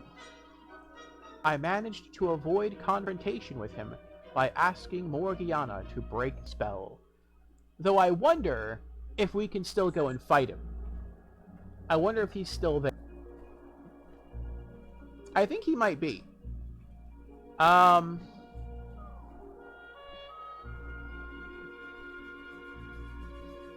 Another wind trap.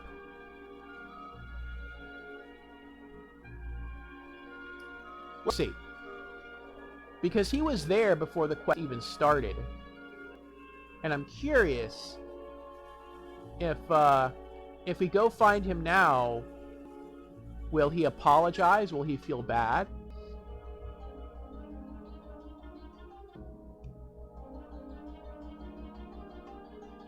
Or will he try to fight us for breaking the spell?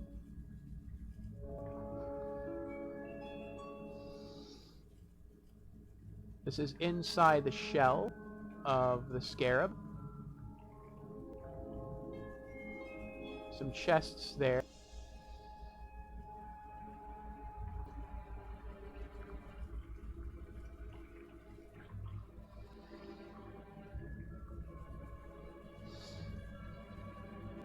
And here is where we put the Ifrit back in his jar. And we opened a lot of the item chests around here, which is pretty cool. But then on the opposite end of this is the Genie. Now, will the Genie still be there? And if so, will he still be violent? Let's see. The genie is still there.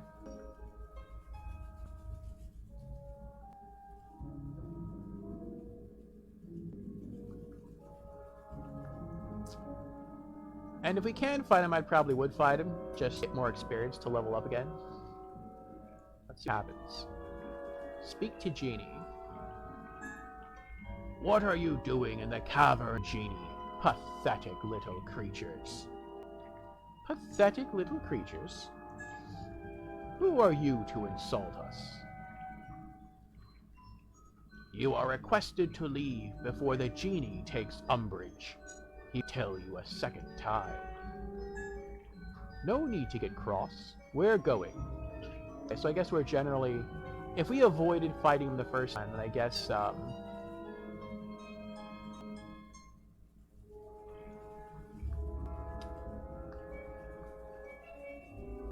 then I guess we don't get to fight him this time. Which is usually how it works. With bosses, or optional bosses in other realms. I just find it interesting that he's still here. Usually with the other bosses, they leave.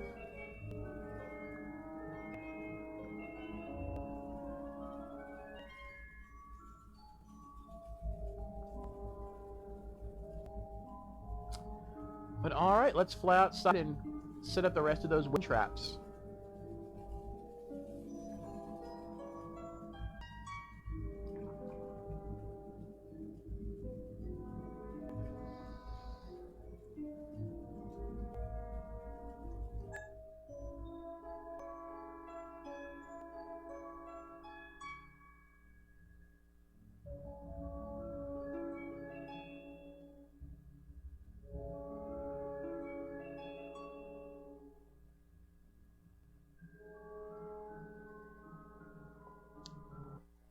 Hello, Unlucky Maker. Welcome, welcome.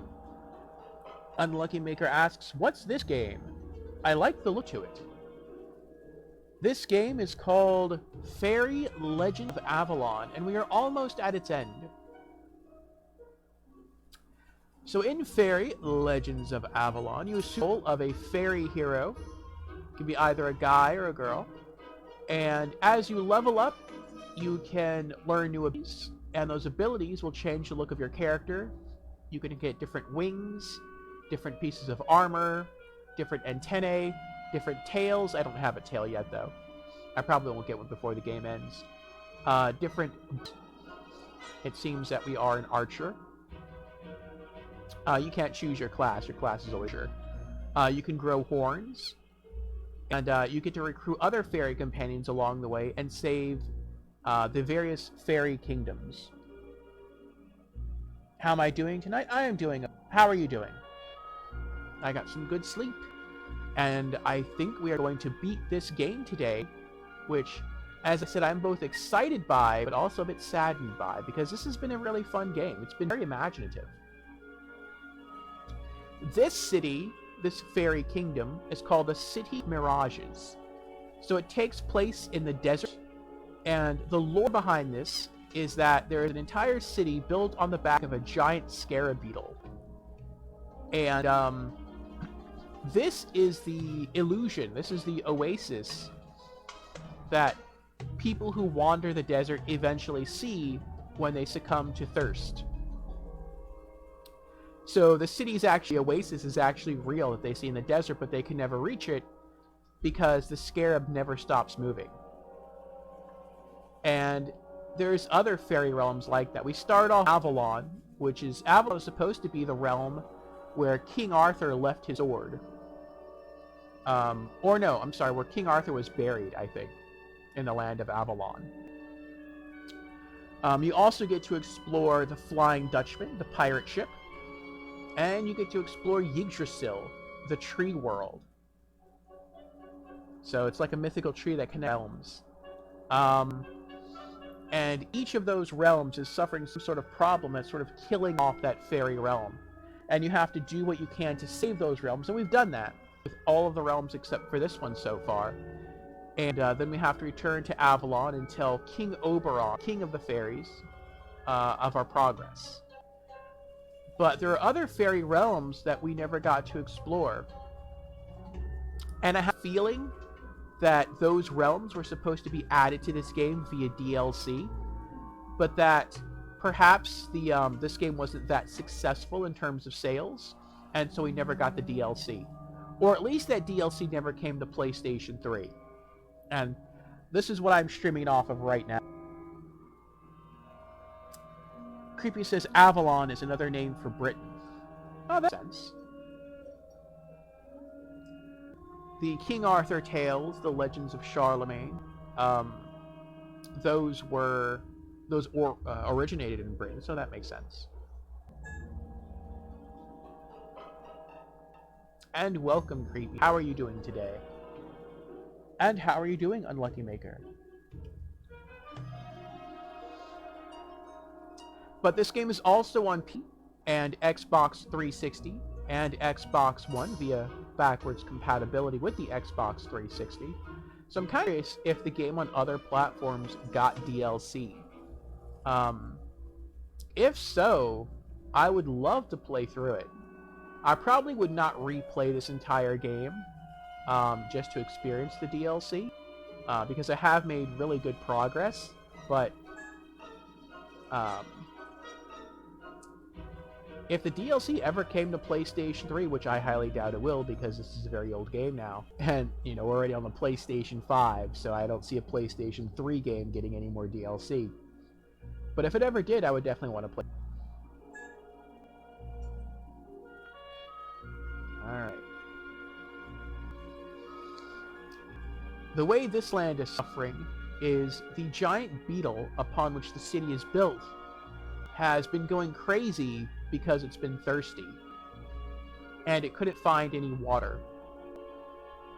And typically, this large Scarab beetle has an uncanny ability to locate water, but there was a creature nesting within it, an Ifrit, that was preventing it from, it was kind of like using magic to throw off its senses. And so we defeated the Ifrit.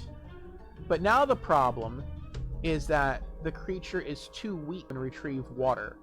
So we are putting up pieces of cloth to harvest moisture from the air, and we have to take that water to the Scarab so it doesn't die of thirst. It's been going crazy and burrowing under sand, and when it does that, it messes up the city, and it turns the upper city structures into rubble. Creepy says, alive. I'm glad you're doing okay, Creepy. Unlucky Maker says, doing well. Had a good sleep. Maybe too well. I went to bed very late, so I woke up late too. I hear you. I'm the same way, Unlucky Maker. I woke up late, got things started late, but we are here now. We managed to quench the Scarab's thirst by setting wind traps that would channel water from strategic points in the city. Alright, we have 3 quests left. The Pear Weaver, report to the Sphinx,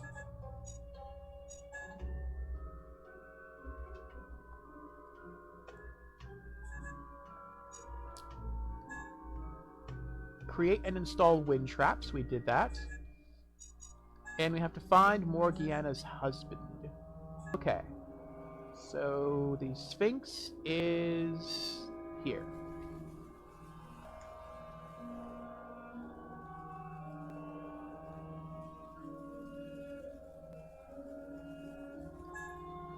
Your pure heart and wile have worked wonders, O inhabitant of another world. You have to save the sacred Scarab, and the whole city with it. Thanks to you, magic can now be restored.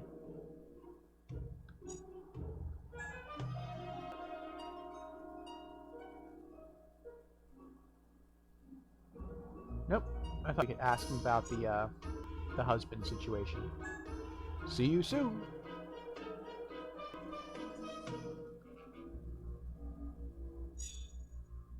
Alright, what's next? We managed to save the sacred Scarab, the City of Mirages, by installing wind traps. Go back and see Oberon. But what about Morgianna's husband? Oh, actually, wait. Since we saved the City of Mirages, That means we can now speak to all of the NPCs here, and they'll either give us a reward, usually a reward, or they'll tell us something unique. So let's speak to the Sphinx again. What can I do for you, Orfeo? You have saved our world. Nothing. See you soon. Now I'm thinking and hoping that we can complete the side quest here. There was a guy who was afraid of his wife, and so he didn't want to return to her. And I'm hoping that now that we've saved this world out of gratitude, at least to us, that he might return. Speak to the High Priestess. My sisters and I are unanimous. You have served the sacred Scarab admirably, and you deserve the title of honorary priest. Here is a gift, an emblem of this status. Thank you. I thank you for this honor, and for this farewell. What'd she give us?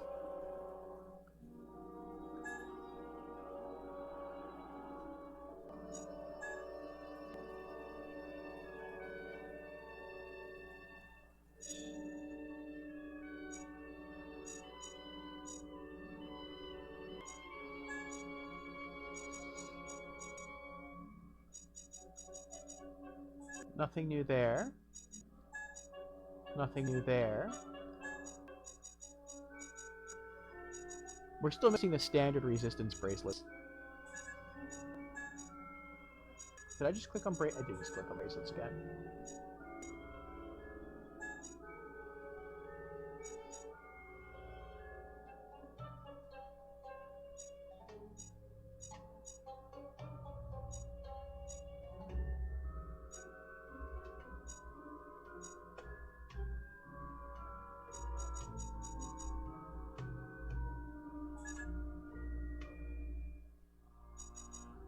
Oh!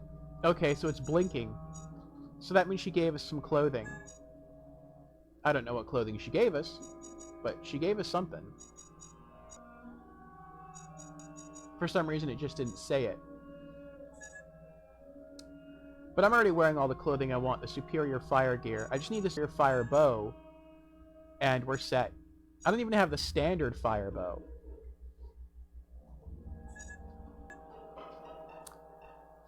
Speak to the other priests. Greetings, Orfeo, O savior of the sacred Scarab and our city. What can I do for you? I shall leave you to your temple, O priestess. Well, she didn't give us anything. What about the other one? She's probably not going to give us anything either.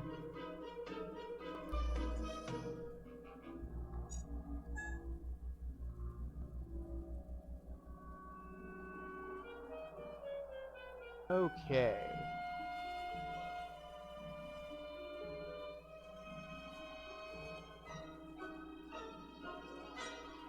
Other inhabitants.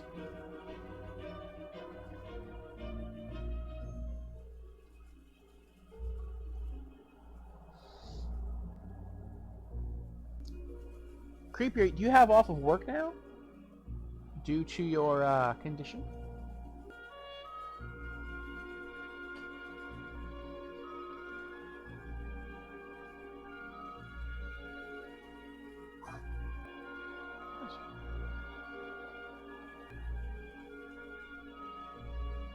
Let's try Chugflea, or Chughopper.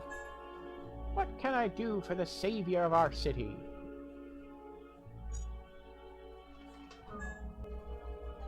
Morgianna's husband. Can you give me any more information?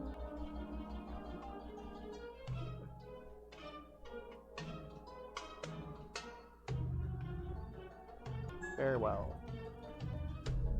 Alright. Nothing new there. Let's go see your husband. Maybe he changed his mind now. El Commando. Hello, hello from another hero from another world. I am not in the habit of thanking people, but what you have done has made me change my ways. Thank you indeed. You don't know where I might find Morgianna's husband by any chance? a husband? Yes. I mean, no. I believe such a harridan could have a husband. I have no idea. Now, if you will excuse me, I must tend to my little green darlings. Have a nice day. Really? Are you sure? You seem a little nervous, Lee. The Morgianna scares me, and I didn't know she had a husband, if indeed she does. It certainly isn't me, her husband. It is not me, you hear me? Not me. Okay, if you say so. That's clearly her husband. Creepy says, well, can't exactly go to work with a fever of 102.6. Ouch. I had that, I think it was like last week. Creepy says, nor would it be a good idea to go to work with an infectious illness. Very true, very true. Dubon. I thank you. Perhaps I got you all wrong, but that doesn't change a thing. You still have much to do to prove if you want to get into my good books.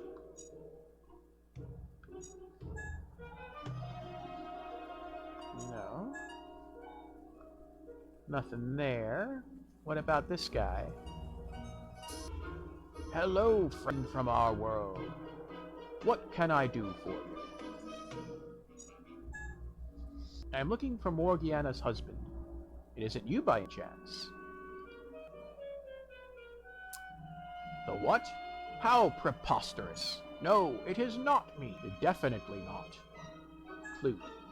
You would know who it is, or where I can find him.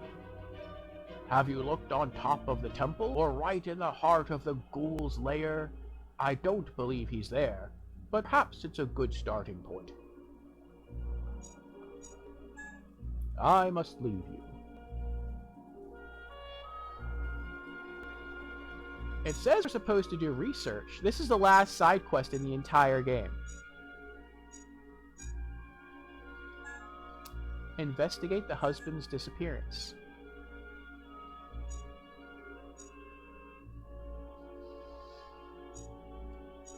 Where is he? There's his file.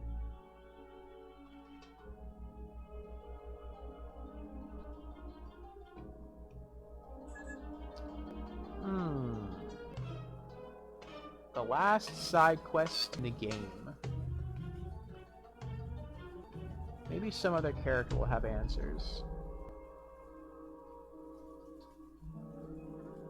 What about Morgianna? So, where is he? Have you found him, my doting little... Everywhere I go, I seek out your husband. Please believe me. Well, chop chop. What are you still doing hanging around? I must go. See you soon. Creepy says, although just today I finally got a temperature below 99.5, and they've already trying to tell me that I've used all my time. So they're gonna make you come back with that? That's weird. I thought that was like a serious no-no. At least for most jobs it is. Speak to Julie again. Greetings, Orfeo, savior of sacred Scarab and breaker of curses. I wish to ask you several questions. Go ahead. I am all ears. No, there's nothing husband situation. I shall take my leave. See you soon. What about Sinbad? Greetings, Orfeo. You are a real role model for me. Role model? Role model? Naturally. You have saved us all through the accomplishment of heroic deeds aplenty. One day I shall be like you. Morgianna. You don't know where I might find Morgianna's husband, by any chance? I think I got into him in the raised section of the district. Up there. That's new. He didn't say that before. Actually, there wasn't an option for him to say that. He only talked to me about the fox. Thank you. Thank you. See you soon. Aha! So you did have to complete the mains first.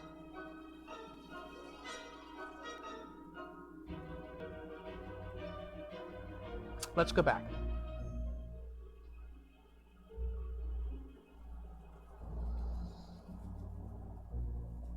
Maybe now he'll say something different.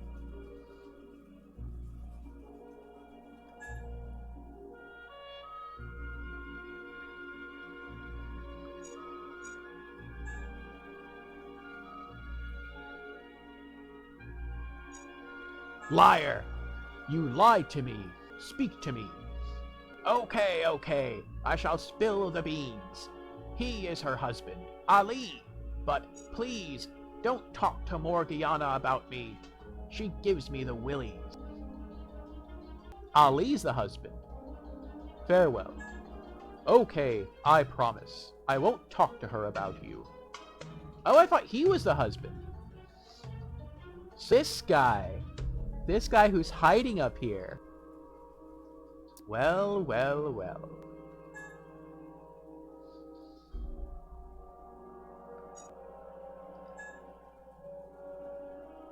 It isn't you by any chance.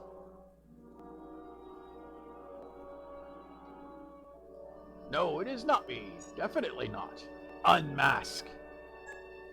I know that you are the husband of the Morgianna. There's no point lying. You are wrong. It is not me. Yes, it is.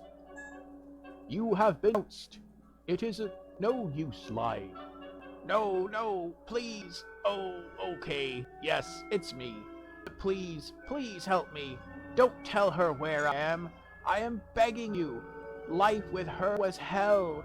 I shall reward you. That's so bad. Creepy says they're gonna try. Oh boy. But they can't because CDC minimum is 5 days symptom-free. Yeah, they would have to argue with CDC.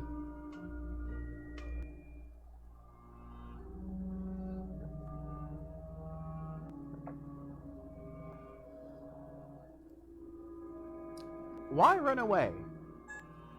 Okay, but why run away like that? You don't know her. Life with her was torture. She didn't stop shouting at me. I couldn't stand it anymore. Please, I shall give you an object of great power if you don't tell her where I am. Ooh! What do I do? I can either say okay, and he'll give me an object of great power, and who knows, it might be the bow of superior fire that I've been wanting. Or I could say no way, and then probably fly back to Morgianna and tell her where her husband is, and then she might give us a reward.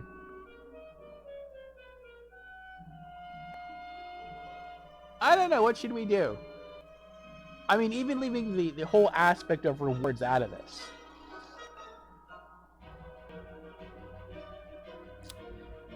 He's hiding from his wife,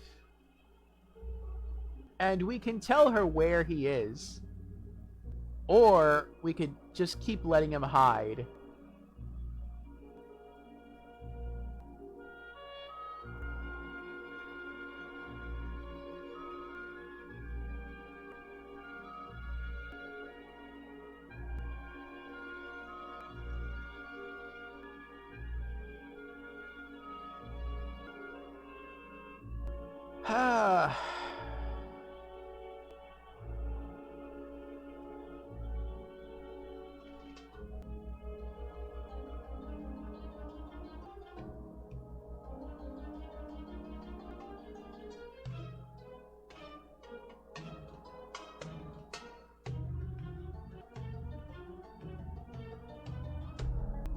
No.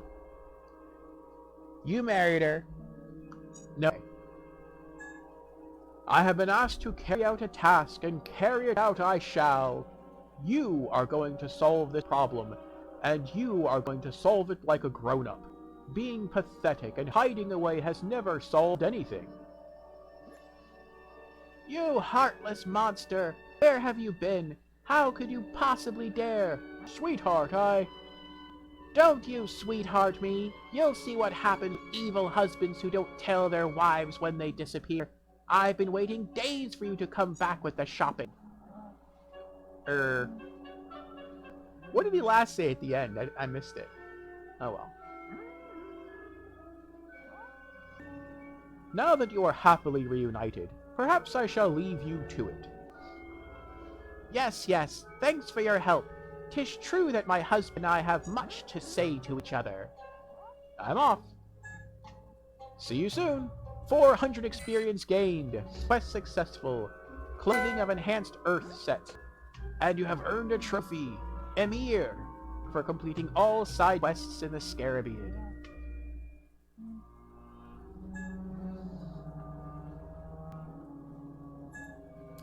Begone, heartless monster! Look how you've made me suffer. Where are your manners, you brute? Answer the nice envoy and stop complaining all the time. Yes, kitten, sir. What can I do for you, you miserable toad? You'll answer for that.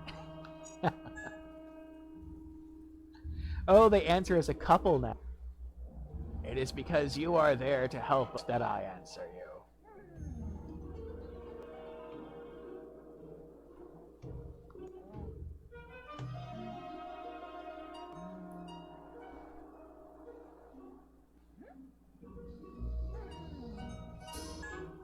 I must leave you. Ooh, he's angry with us, boy. He didn't like us before. Then he got to liking us, and now he really dislikes us. Oh well.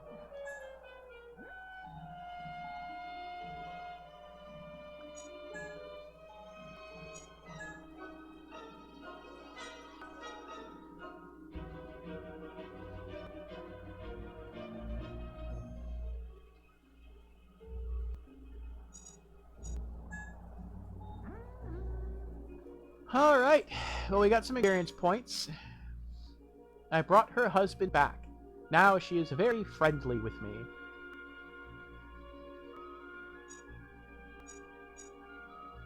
Ali. I learned that he is the husband of Morgianna, whom left. I brought the two of them back together.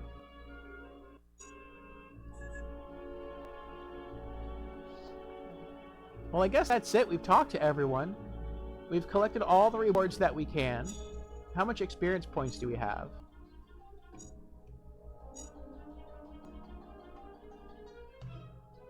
Ali, Mirror, Sinbad, Anti-Dealer, the Tomb, the Pear Weaver, Rock, Poor Villagers, Sphinx, Morgianna, the High Priestess, El Comando.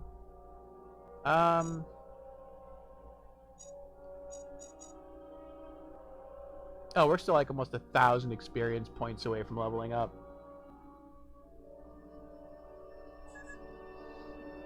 What's our next quest, our next mission? There's only one left, the Sacred Scarab. Go back and see King Oberon in Avalon. I think this finishes the game. How sad.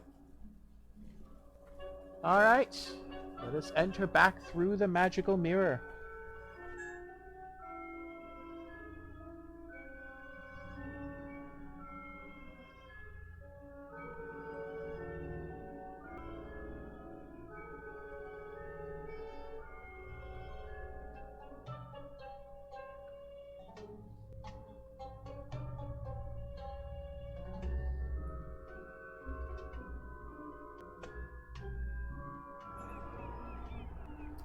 My friend, I beseech thee to wait, before seeing the king away straight. We have other fish on our plate, as great as matters of state. Oh, what have we here? What? What do you mean? There are people to greet, missions to complete, before we can see his highness. 'Twill be too late. Don't put it off, mate. Pray, do heed these words and say yes. Why? I am listening, but I find it strange. I'm only obeying my mission. We are sitting on the brink of changes so vast, and our world will be so different to its shape of the past. What is happening? You seem very nervous all of a sudden. You are usually much calmer. What's going on? Listen, Orfeo, I have something huge to confess to you. It's been gnawing at the pit of my belly. I should have said something before. Oh, he broke mine. Hey, you're speaking like a regular person. I'm much too ashamed to tell you in verse. Carry on. Very well, I am listening. You must know that if I am here now, it is because the king ordered me to keep an eye on you. He was worried you might get all rebellious, like you were in the past. What I've been doing is kind of, well, spying on you for the king. We were rebellious in the past? What? What are you talking about? Long ago, you took issue with the king because he wanted fairy folk to retire from the world of men. You said that if we abandoned them, much worse than death, oblivion. You rebelled and he punished you. He plunged you into stasis in a crystal. You are not the one who decided to leave us. Oh, wow. So we've sealed away. That makes sense. And I guess we were sealed away for so long that we forgot him.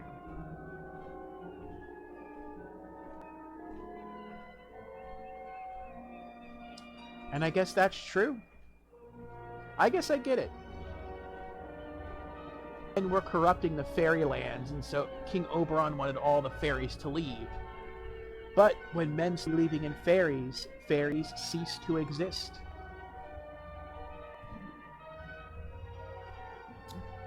I'm not going to call him a traitor. I'll thank him for his honesty. I do wish I had known that earlier, but I thank you for having the courage to tell me now. You don't know how ashamed I feel for lying to you for so long. I thank you for being so kind with me. Let us go. Let us attend to our unfinished business. We shall seek out the king afterwards. So I guess what he's telling us is that the next time we speak to the king, we're probably going to have to fight him. And that's going to end the game. Before that, if we hadn't finished any of the side quests, we would have the ability to return to the other worlds. And, let's save our game.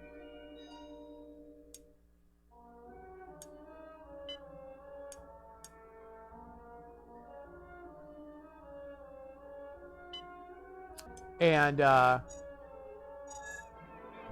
we could finish up any side quests that we have yet to complete.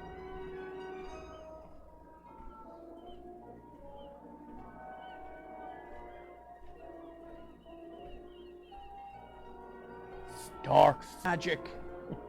Question of the day. Which game is responsible for making you a hardcore gamer? Creepy answers. Am I really a hardcore gamer, though? I would say you are. I would say you are, because a casual gamer, at least the way I would define a casual gamer, is someone who plays games when there's nothing else to do. They play games maybe on their phone when they're waiting on something, or they play games as just sort of another small thing. Hardcore gamers spend time watching gameplay footage on YouTube or game trailers on YouTube. They anticipate games.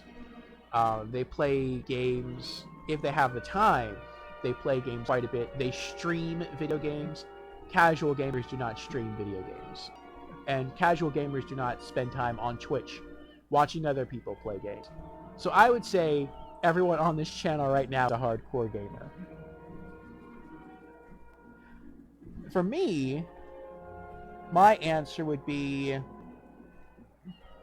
which game is responsible? I would say it's Final Fantasy VII. That is the game that showed me what this medium has the potential to do. It took me on a roller coaster ride of emotions, great graphics, great story, great music, strategic gameplay. And it got me more emotionally involved and more interested in its story than any other game before. And after playing that game, gaming for me became more than just something to do when there wasn't anything on TV and I couldn't go outside to play. Gaming became a part of my lifestyle. It became part of my identity. I became a gamer. So, that would be my answer. Creepy says, it's less the game being played and more the person playing it. If I'm entertained, you could be playing a game about watching paint dry. That's kind of true with me too. Not all people are like that though. Some people are driven by content on Twitch. I tend to be more driven by the character of the streamer. Like I spend, and I think that kind of like weirds some people out to hear that, but it's true. Like a good chunk of the time I spend in other people's streams, I don't really enjoy their content. I love their characters. I love who they are as streamers, as gamers, as people, but I don't necessarily enjoy watching the game they're playing. I just hang out and stream to talk to them. Because for me, it's always more about the character than the content. Now, where that might come into play is if there are two people or more who I want to talk to or hang out with, especially with someone I haven't seen in a while. And one person is streaming a game that I find to be way more interesting. Then I might use content as sort of tipping scale to kind of like tip me in one direction or the next. But generally I hang out on people's streams because of who they are as people, not really what they're playing. And see, this is what I was saying about the DLC. Like, look at all these mirrors. We're going to start the ship. That's 1, 2, 3, 4, 5, 6. And then we hit the ship again. That's 6 darkened mirrors that we can't go through. I feel like this was definitely supposed to be DLC. And again, we're at the end of the game. I'm still missing my bows. Maybe, who knows? Maybe we'll get the fire bows after defeating the final boss, which would mean there's no point to having the final bow. Or the fire bow that I'm looking for. And we didn't level up a lot of this stuff here. We didn't finish leveling up our fireball. We didn't finish leveling up our wisp. We didn't get our arm tattoos, or our torso tattoos, or a tail, or a tracks. And after you get these things, you can level up all these things. So it seems like you were made to experience a lot more in this game and to continue leveling up and strengthening your character. But whatever. Let's go see the king. I would like to switch to a different third character. I would like to switch back to Amaretta, the pirate. But I feel like to talk to him about the end of the of what happened in the Scarab, I should bring a character from the Scarab. So I'll take the Djinn with me. I wonder what happens now if we talk to other characters, though. Will they say something different as well about my stasis?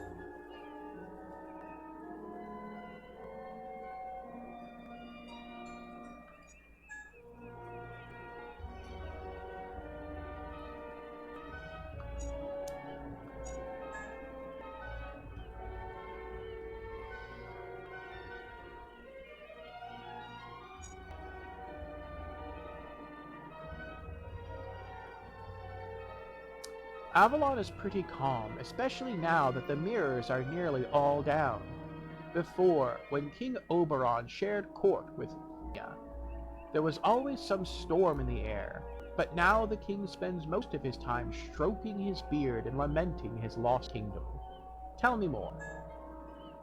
There are a few inhabitants left in the village, the old fishermen at this point, and them good-for-nothing goblins in the dragon's cave. There are also trolls strolling in from time to time, always looking for trouble. but lately things have been rather calm. Thanks for your help. So none of that information was new. So probably no one's going to tell me anything new, with the exception of maybe the Faery sisters. They work directly for the king. There you are, Orfeo. Do you require our assistance? Yes, I wouldn't mind some answers. We're all ears. No, see you soon.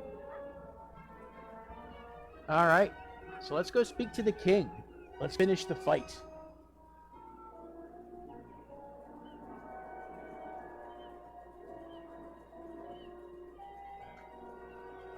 Maybe depending on how we end, might not have to fight him at all. Oh wait, he has one more emissary. He has one more person working for him. If she's still here. That I want to talk to. There she is. Merrily Ann. Hello! I'm in the middle of making a magic ointment. The shell is perfect, but it does smell a bit fishy. So I'm trying to neutralize the odor. Anyway, what can I do for you? I have a little something to ask you. Fire away. Nope, nothing new. I shall return. Yep, let's go see the king. And I love the beginning of this game you can fly. It's not like you have to earn your wings and then eventually you can fly. It's like, no, you can fly from the very start of the game and you can go just about anywhere. It's pretty awesome. Wait, where'd the king go? There he is. Orfeo, wait up! What's happening? I simply wanted to come with you to see Oberon. Oh, that's right, they had a tiff earlier. Settle scores? I suppose you just want to settle your scores with your father. Oh, that's her father? I didn't know that. Yes, my friend. You know how difficult my relationship with my father is. But what we have discovered makes me so angry, and I want to let him know. I understand.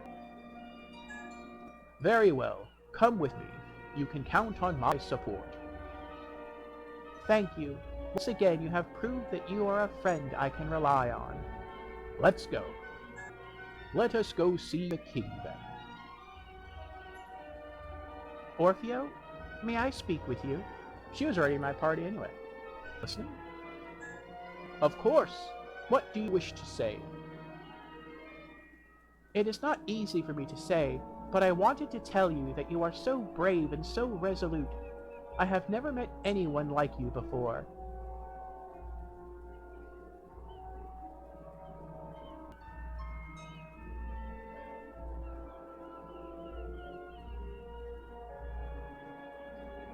What does me neither mean? Is that like sarcasm? Like, yeah, I've never met anyone like me either. Or would that be like a return of the compliment? Like, thank you, I've never met anyone like you either.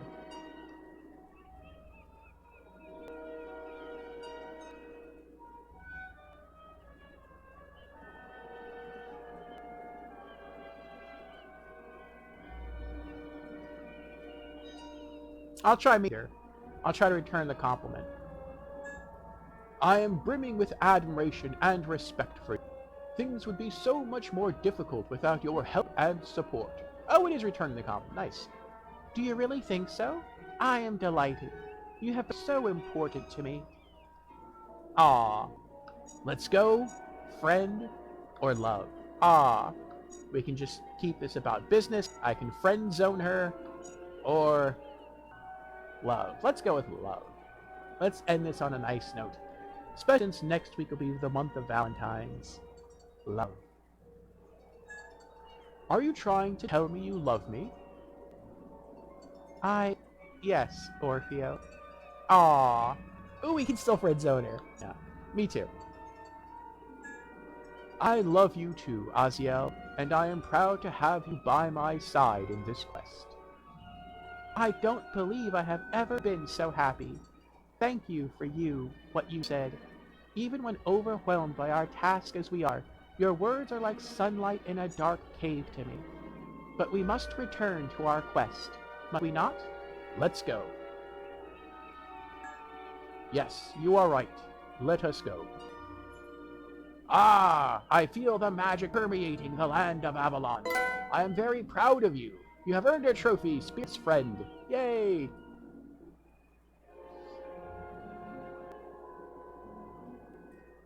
Ah, I feel the magic permeating the land of Avalon. I am very proud of you, Orfeo. You have managed to find and cure the trouble on the sacred Scarab. I thank you, in the name of all fairy folk.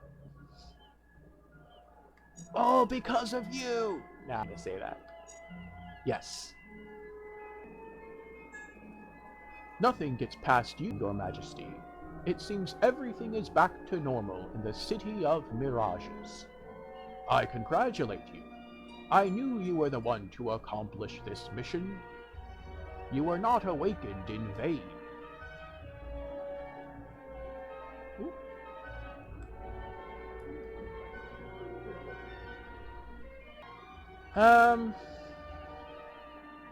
Yeah, what about the other portals that are dark? I mean, the accusations thing is bad, but I'm curious about those. Matters are not yet over. Many portals remain broken or under threat. We have not a minute to lose. Orfeo, wait. I can hold my tongue no longer.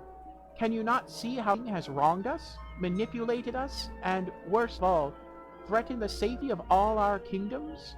Aziel, how dare you accuse me so? You're a father. Say, you've suddenly remembered. Does it really take a kick in the teeth to remind you you're a father? Orfeo, the king is a self-centered control freak. If we really want to save the fairy world, it is him we must battle. Oh boy.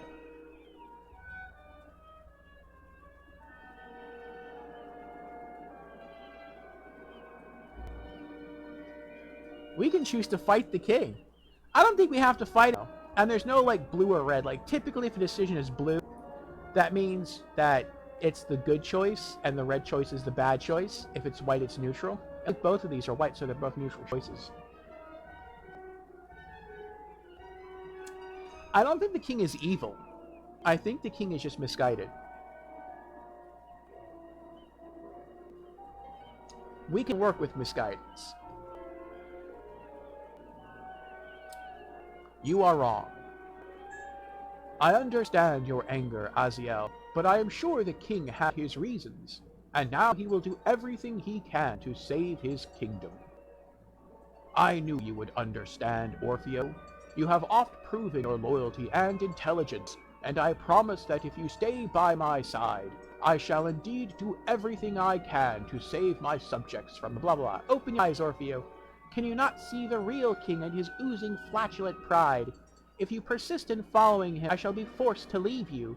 I could never serve the interests of such a slobbering egomaniac. Oh wow, we have to choose between being faithful to Aziel, who we've built up a relationship with throughout this entire adventure, or rebelling against the king.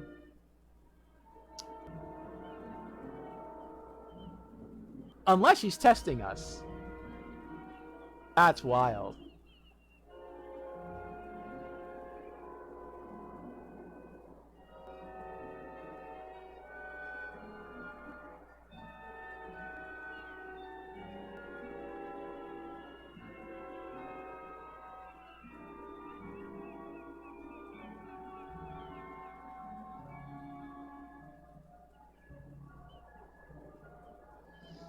And you are giving clues in each of the worlds by a single NPC in each world. Is kind of going overboard, or either going overboard or he's not really paying attention to people in the world that he's ruling. But I don't think we have to fight him, but at the same time I don't want to lose Aziel.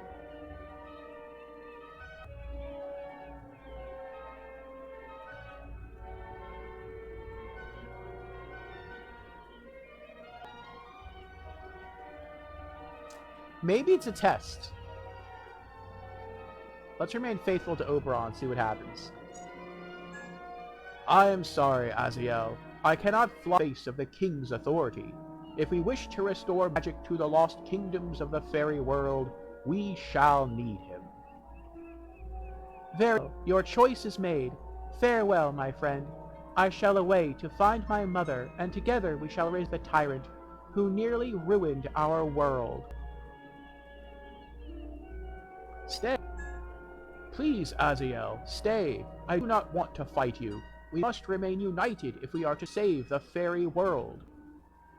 You know how fond I am of you, Orfeo, but what you are asking of me breaks my heart. Please. My bond with you is too strong, stronger than anything. Please forget your useless feud with your father. Our future together is much more important. You are right. I cannot deny my feelings for you. Even through this mountain of anger, I shall fight something. You are free to choose your allies, Orfeo. But I don't think we can trust this mindless fool. Retain Aziel. My faith in her is strong, your majesty. She will help us. As you wish. After all, we shall need everyone we can get for the struggle that lies ahead. Let it be so. Save game? Yes. But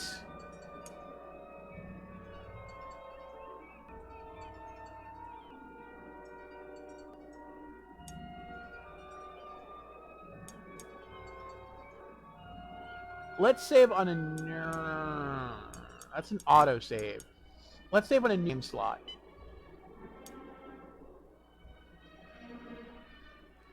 Because, like, what adventures are left? We beat the game. Unless, after beating the game, you have the option of still going back and, like, exploring the other fairy worlds to, like, knock out other side quests. That's possible. Save completed. Well, now it's loading. That would be wild if all the other realms open up and it turns out the game is like 60% longer than we thought. Thanks to the bravery and intelligence of Orfeo and his companions, the mirrors of Yggdrasil, the Flying Dutchman, and the City of Mirages are gleaming once again.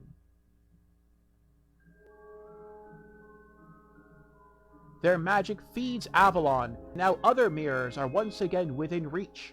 Behind them await other worlds and fairies in need of assistance, and Avalon shall need these new allies to help it win the relentless battle that lies ahead. To be continued.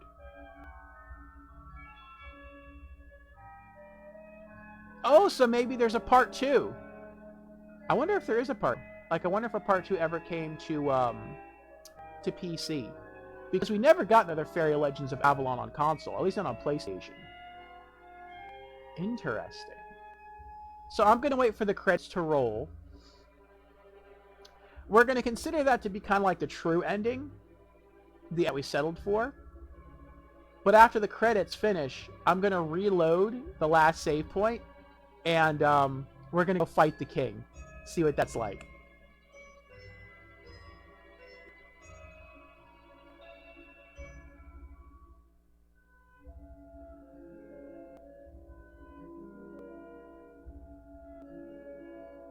It's weird, though, that it has you save the game at the end.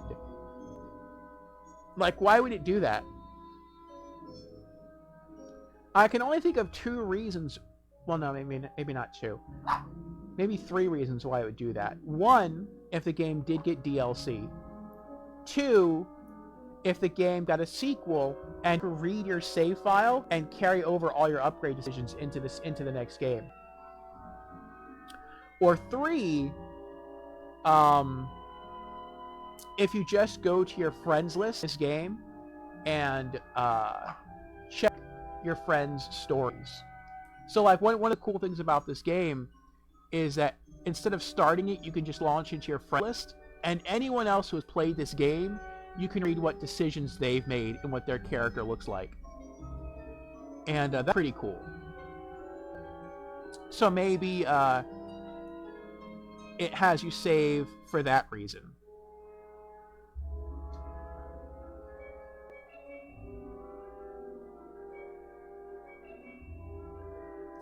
But I think I'm the only person on my friends list to have actually beaten this game. Friends, loading friends list. Champ, Queen Mango, Sorada. There's my cousin, the Rebellion. Mike Demo 1. View the book.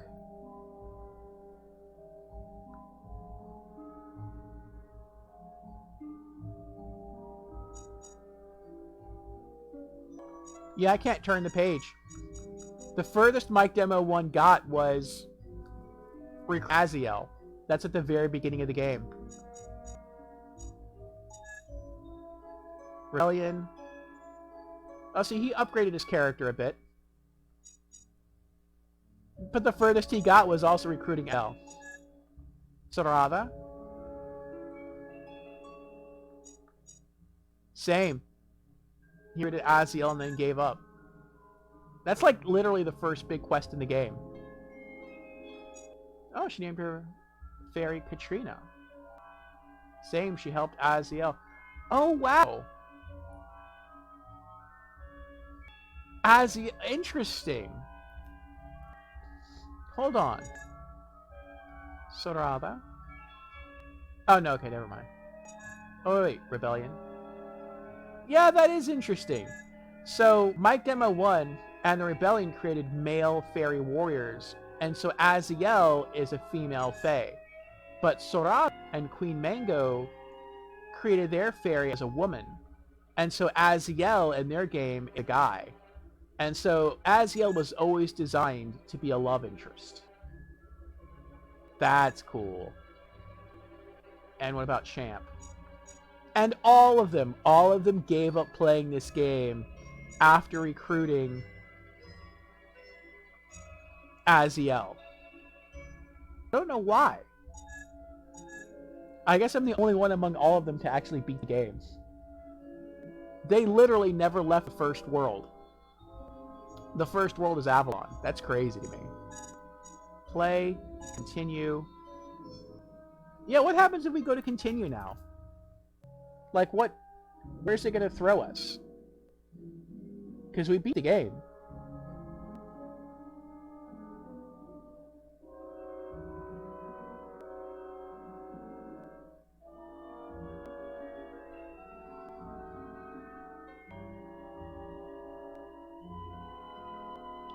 Is it just going to throw us back into the credit screen? Or is it going to throw us into the,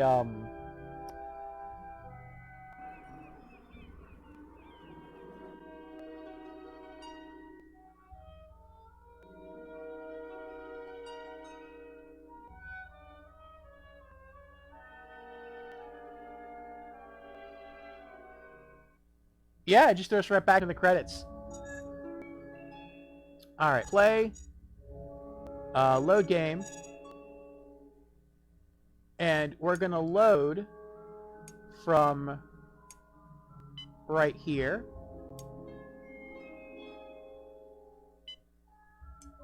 And now let's go fight the king. This will be fun.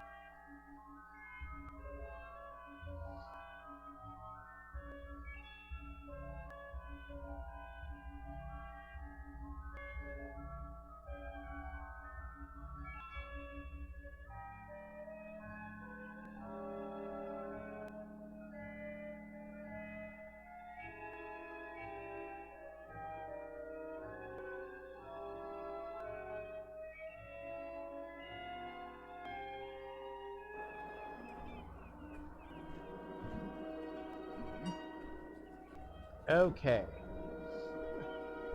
He got stuck under Grim. Now... And that's true, Tatiana. Tatiana is the king's wife. That's the queen. But we don't know what's become of her. She left. We don't know why or where. Okay, what's up? Settle scores. I understand. Aziel loves you a bit more. Let's go. I am living. Me neither. Love. Me too. Let's go.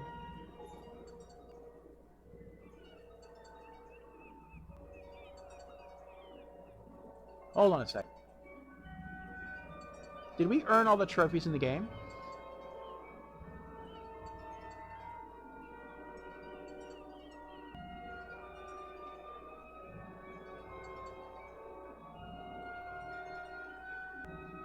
Because I thought there was more trophies in that.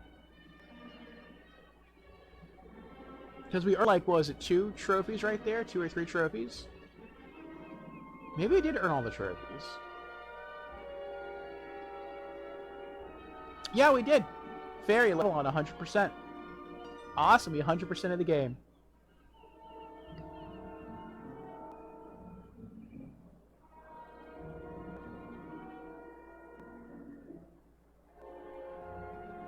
Ah.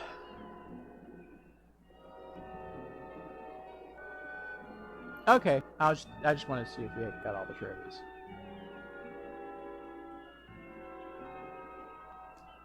Yes.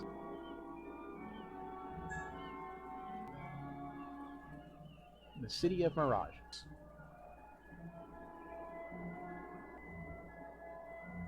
We're not awakened in vain. Let's try accusations this time. I must confess I do have a few things I wish to say to you. I am listening.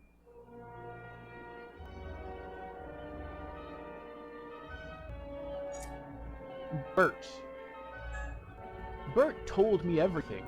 Now I know you sent him to spy on our group and keep tabs on me, to make sure I avoid my errors of the past. If you had listened to me at the time, my so-called errors might have helped us avoid this situation.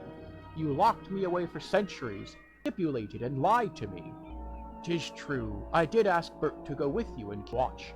'Tis also true, I was the one who locked you away before. On the other hand, 'twas I who woke you. I realized what a grave mistake I had made by holding you at a distance, and you have proved just how your bravery can help the fairy world. Through your blind hatred for the humans, not only did you lock me away, but you also committed a whole host of other errors. I do not refute what you say. However, my actions did protect the fairy world from the incursions of mankind. I am truly sorry for what I did to you.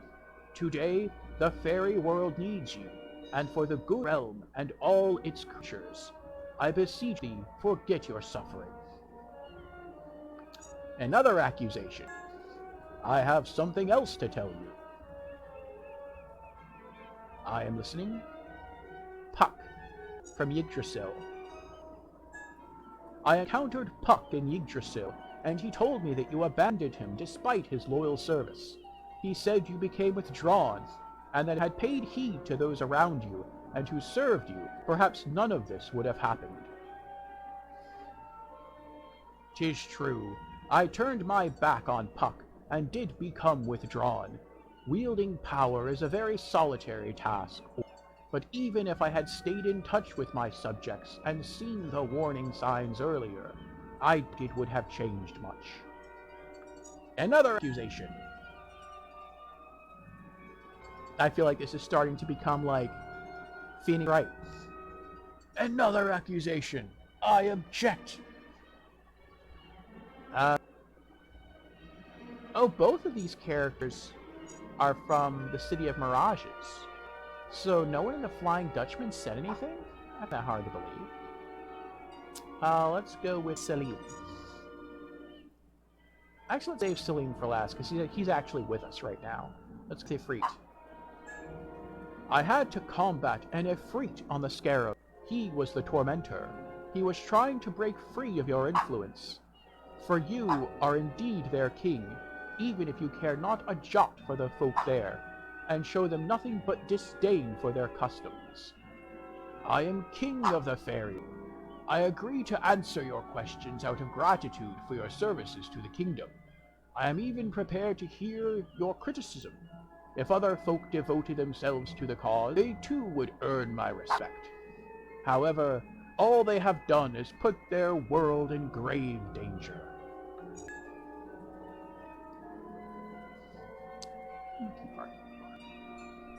Selim. My companion tells me how you have neglected the City of Mirages. He tells me you never cared for their culture. If you showed more interest, perhaps none of this would have happened. It is easy to criticize, but please do realize it is not easy for us to understand this world. It takes time. There once existed hundreds of worlds just like these. Do you really believe it was possible for me to stop in each one? I shall try to pay more heed, for now I understand the need to protect fairy creatures, whatever and wherever they are. I understand. I apologize for doubting you. Being a king is no easy business. Wait, Orfeo, do you realize that wherever we went, we ran slap-bang into the negligence and scheming of our inept king? His so-called majesty has done nothing but endanger the world with his incompetence. Aziel, how dare you accuse me so? Your own father. Say, you've suddenly remembered. Does it really take a kick in the teeth to remind you you're a father? Orfeo, the king is a self-centered control freak. If we really want to save the fairy world, it is him we must battle. You are right.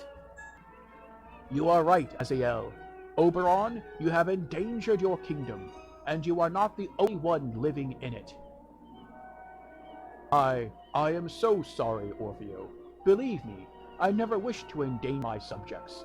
I am so grateful for your efforts, and I promise that if you stay by me, I shall do everything in my power to save our world. Orfeo, the time has come to choose between the king and me. I refuse to kowtow to the order of this mindless tyrant. My mother Titania will help us save the other fairy worlds much better than he ever could. Faithful to break with Oberon. You are probably right. If your mother can help us, let us find her. My faith in the king is broken. You will regret this. Believe me, I am and shall remain the king of the fairies, and I shall do everything in my power to save my subjects from the folly of man. He persists in accusing man for the horrors he has perpetrated. Blind and stupid. Come with me, fools. I shall let nothing or no one raise their hand on me. Very well. We have a new war on our hands. Save game? Why not?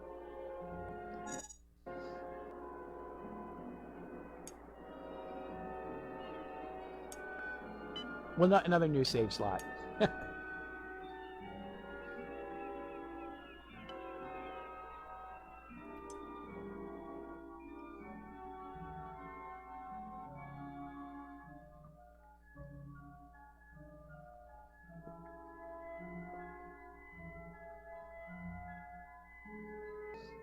Thanks to the bravery and intelligence of Orfeo and his companions, the mirrors of Yggdrasil, the Flying Dutchman, and the City of Mirages are gleaming once again.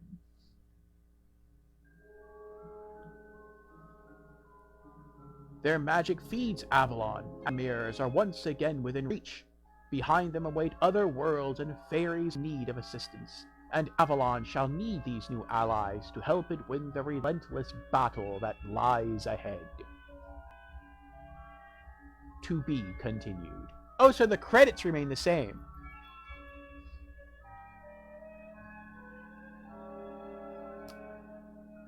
Now the ending kind of makes more sense, at least as far as why it tells you to save at the end. Because in the previous ending, in our sort of quote-unquote true ending, the king is still on our side of the king, and Aziel has chosen to remain with us. So we still have to help the king, and perhaps find the queen, Titania, and try to reunite the fairy family, the fairy royal family, while bringing back to life the other realms. Or you can choose to rebel against the king, and that creates a whole new fairy war, where you have to find the queen, align with her, and then perhaps actually do war with the king.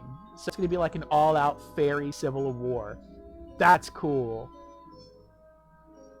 This game has some great potential. I like how they reference different popular figures. Like that right there is supposed to be the Little Mermaid. You have King Oberon.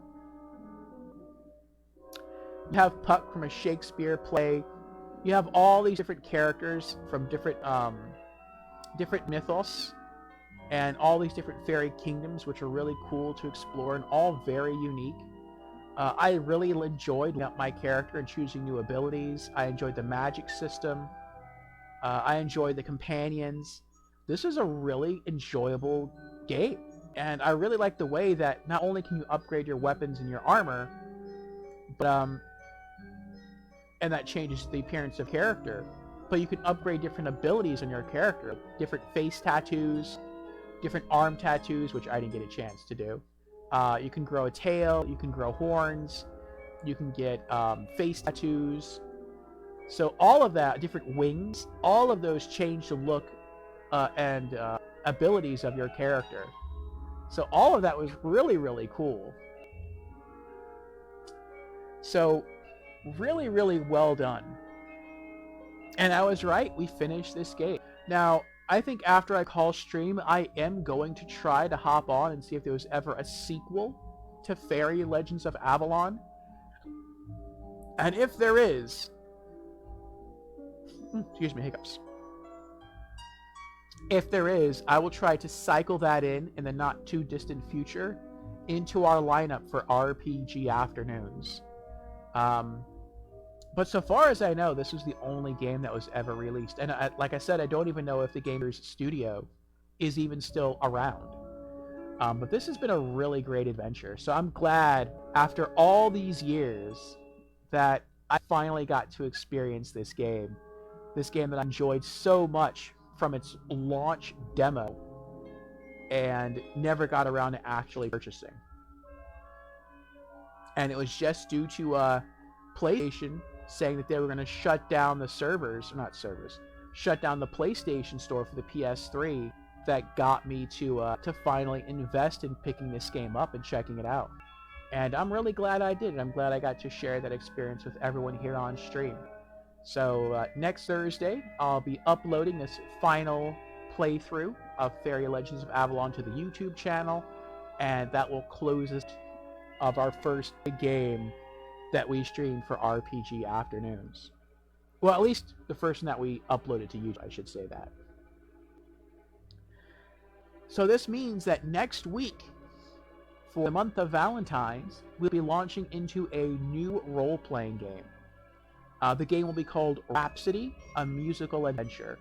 From what I hear, it is somewhat on the short side, similar to Faery Legends of Avalon. So it shouldn't take us too long to get through, maybe a month. Which is perfect, because in March, about mid-March, drops Stranger of Paradise Final Fantasy Origin. And I want to play that day one when it comes out, RPG afternoons. So I wanted to pick an RPG to kind of fill that month or so time frame, but I also wanted to pick something that sort of harmonized with the theme of romance for the month of February. And it seems Rhapsody is that game. The basic story is you play the role of this young lady who falls in love with a prince. And as it so happens, the prince gets kidnapped. And so this young lady has to go off and save the prince. And it's a bit of a role reversal. It sounds pretty cool. And it's a game made by, I believe, Atlas. This is published by Atlas. I don't know who it's developed by. It might be developed by Nippon Ichi, I'm not sure. But I'll have more information on that next week. I'll post information about that tomorrow in the Discord after Franchise Fridays for the new week at a glance. But thank you all for joining. It's been a lot of fun, and we got to see both of the different endings here for the game, so I'm happy about that. And again, I'm going to look to see if there's a sequel, and perhaps we can cycle that in, and I'll mention more about that in the Discord. And yeah, this has been a great experience. So the next time I'll be streaming in general will be tomorrow afternoon from 3 p.m. Eastern to at least 6 p.m. Eastern. That will be for Franchise Fridays. we'll be diving back into Borderlands 2 as Krieg the Psycho. And our main goal will be to finally enter the City of Sanctuary and maybe log some more side quests. So I know right now we have at least one side quest, or actually one main quest to do before we can enter Sanctuary. So we'll see how that goes. And again, next Thursday we'll be back for another RPG Afternoons with Rhapsody of Music Adventure for the PlayStation 1. So we have some fun stuff to look forward to. And if you like these kind of role-playing game streams, then I hope to see you again next Thursday. Or perhaps I will see you again on Friday, or tomorrow, rather, for Borderlands 2. Or in the next few in whose ever stream we raid. And to that end, let me see who else is streaming right now that we can throw a raid over to.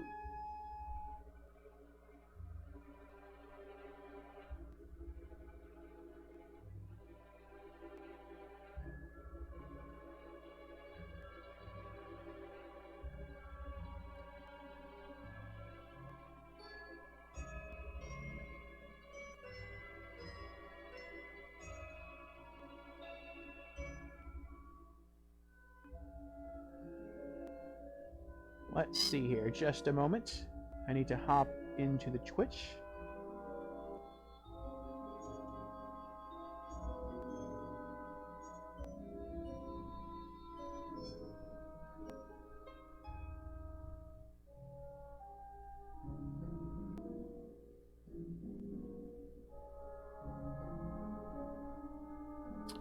Okay. We are going to raid my friend 6-Axis. He is currently streaming through some Monster Hunter World. So, if you like Monster Hunter, or if you just like a streamer who is, he describes himself as a pack hunter streamer. He likes to play multiplayer games.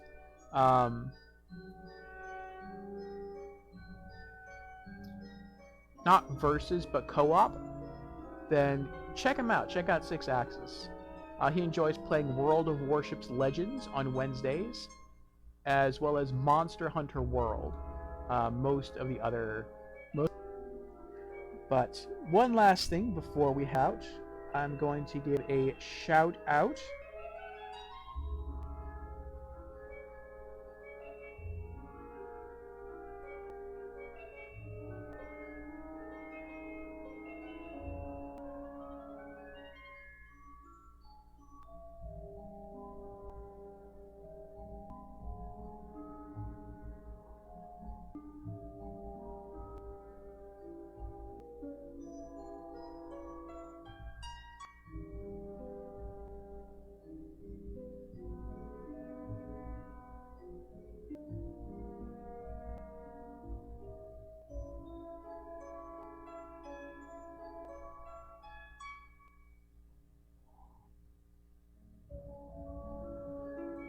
Oh, you changed your name. Sneaky, sneaky.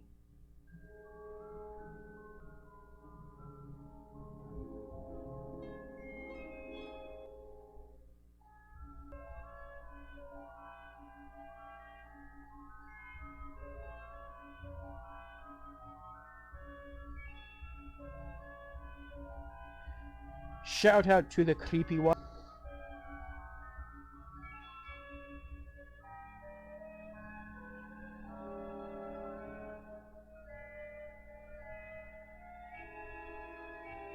Oh. Ooh, you are sneaky. I misspelled his name.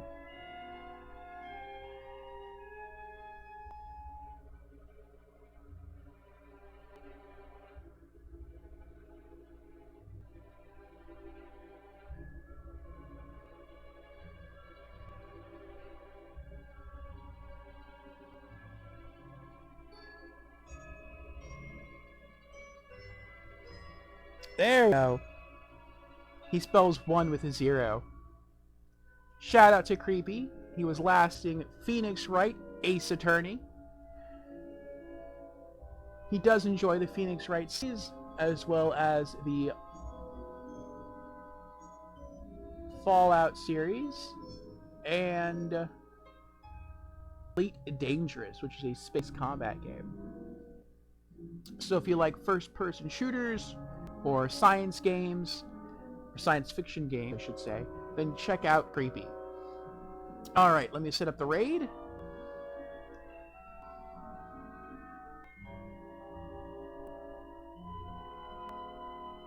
And if you are subbed, you may get ready your fireballs, as those are our raid emotes.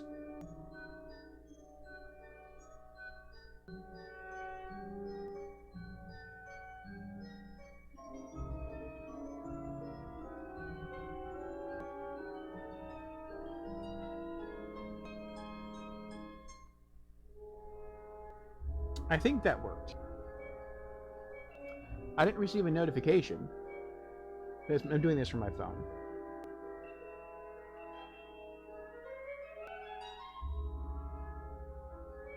Try it again. You already have a raid in progress. Okay. So, yes. Again, thank you everyone who kept me company in chat. Thank you Blue. Thank you Creepy. Thank J-Dog. Thank you Unlucky Maker. I hope to see you all again very soon, either next Thursday for Rhapsody, a musical adventure, or tomorrow afternoon for Borderlands 2, or in the next few moments in the stream of 6 Axis for some Monster Hunter World. So, thank you again, everyone, and I'll see you soon. Have a good night.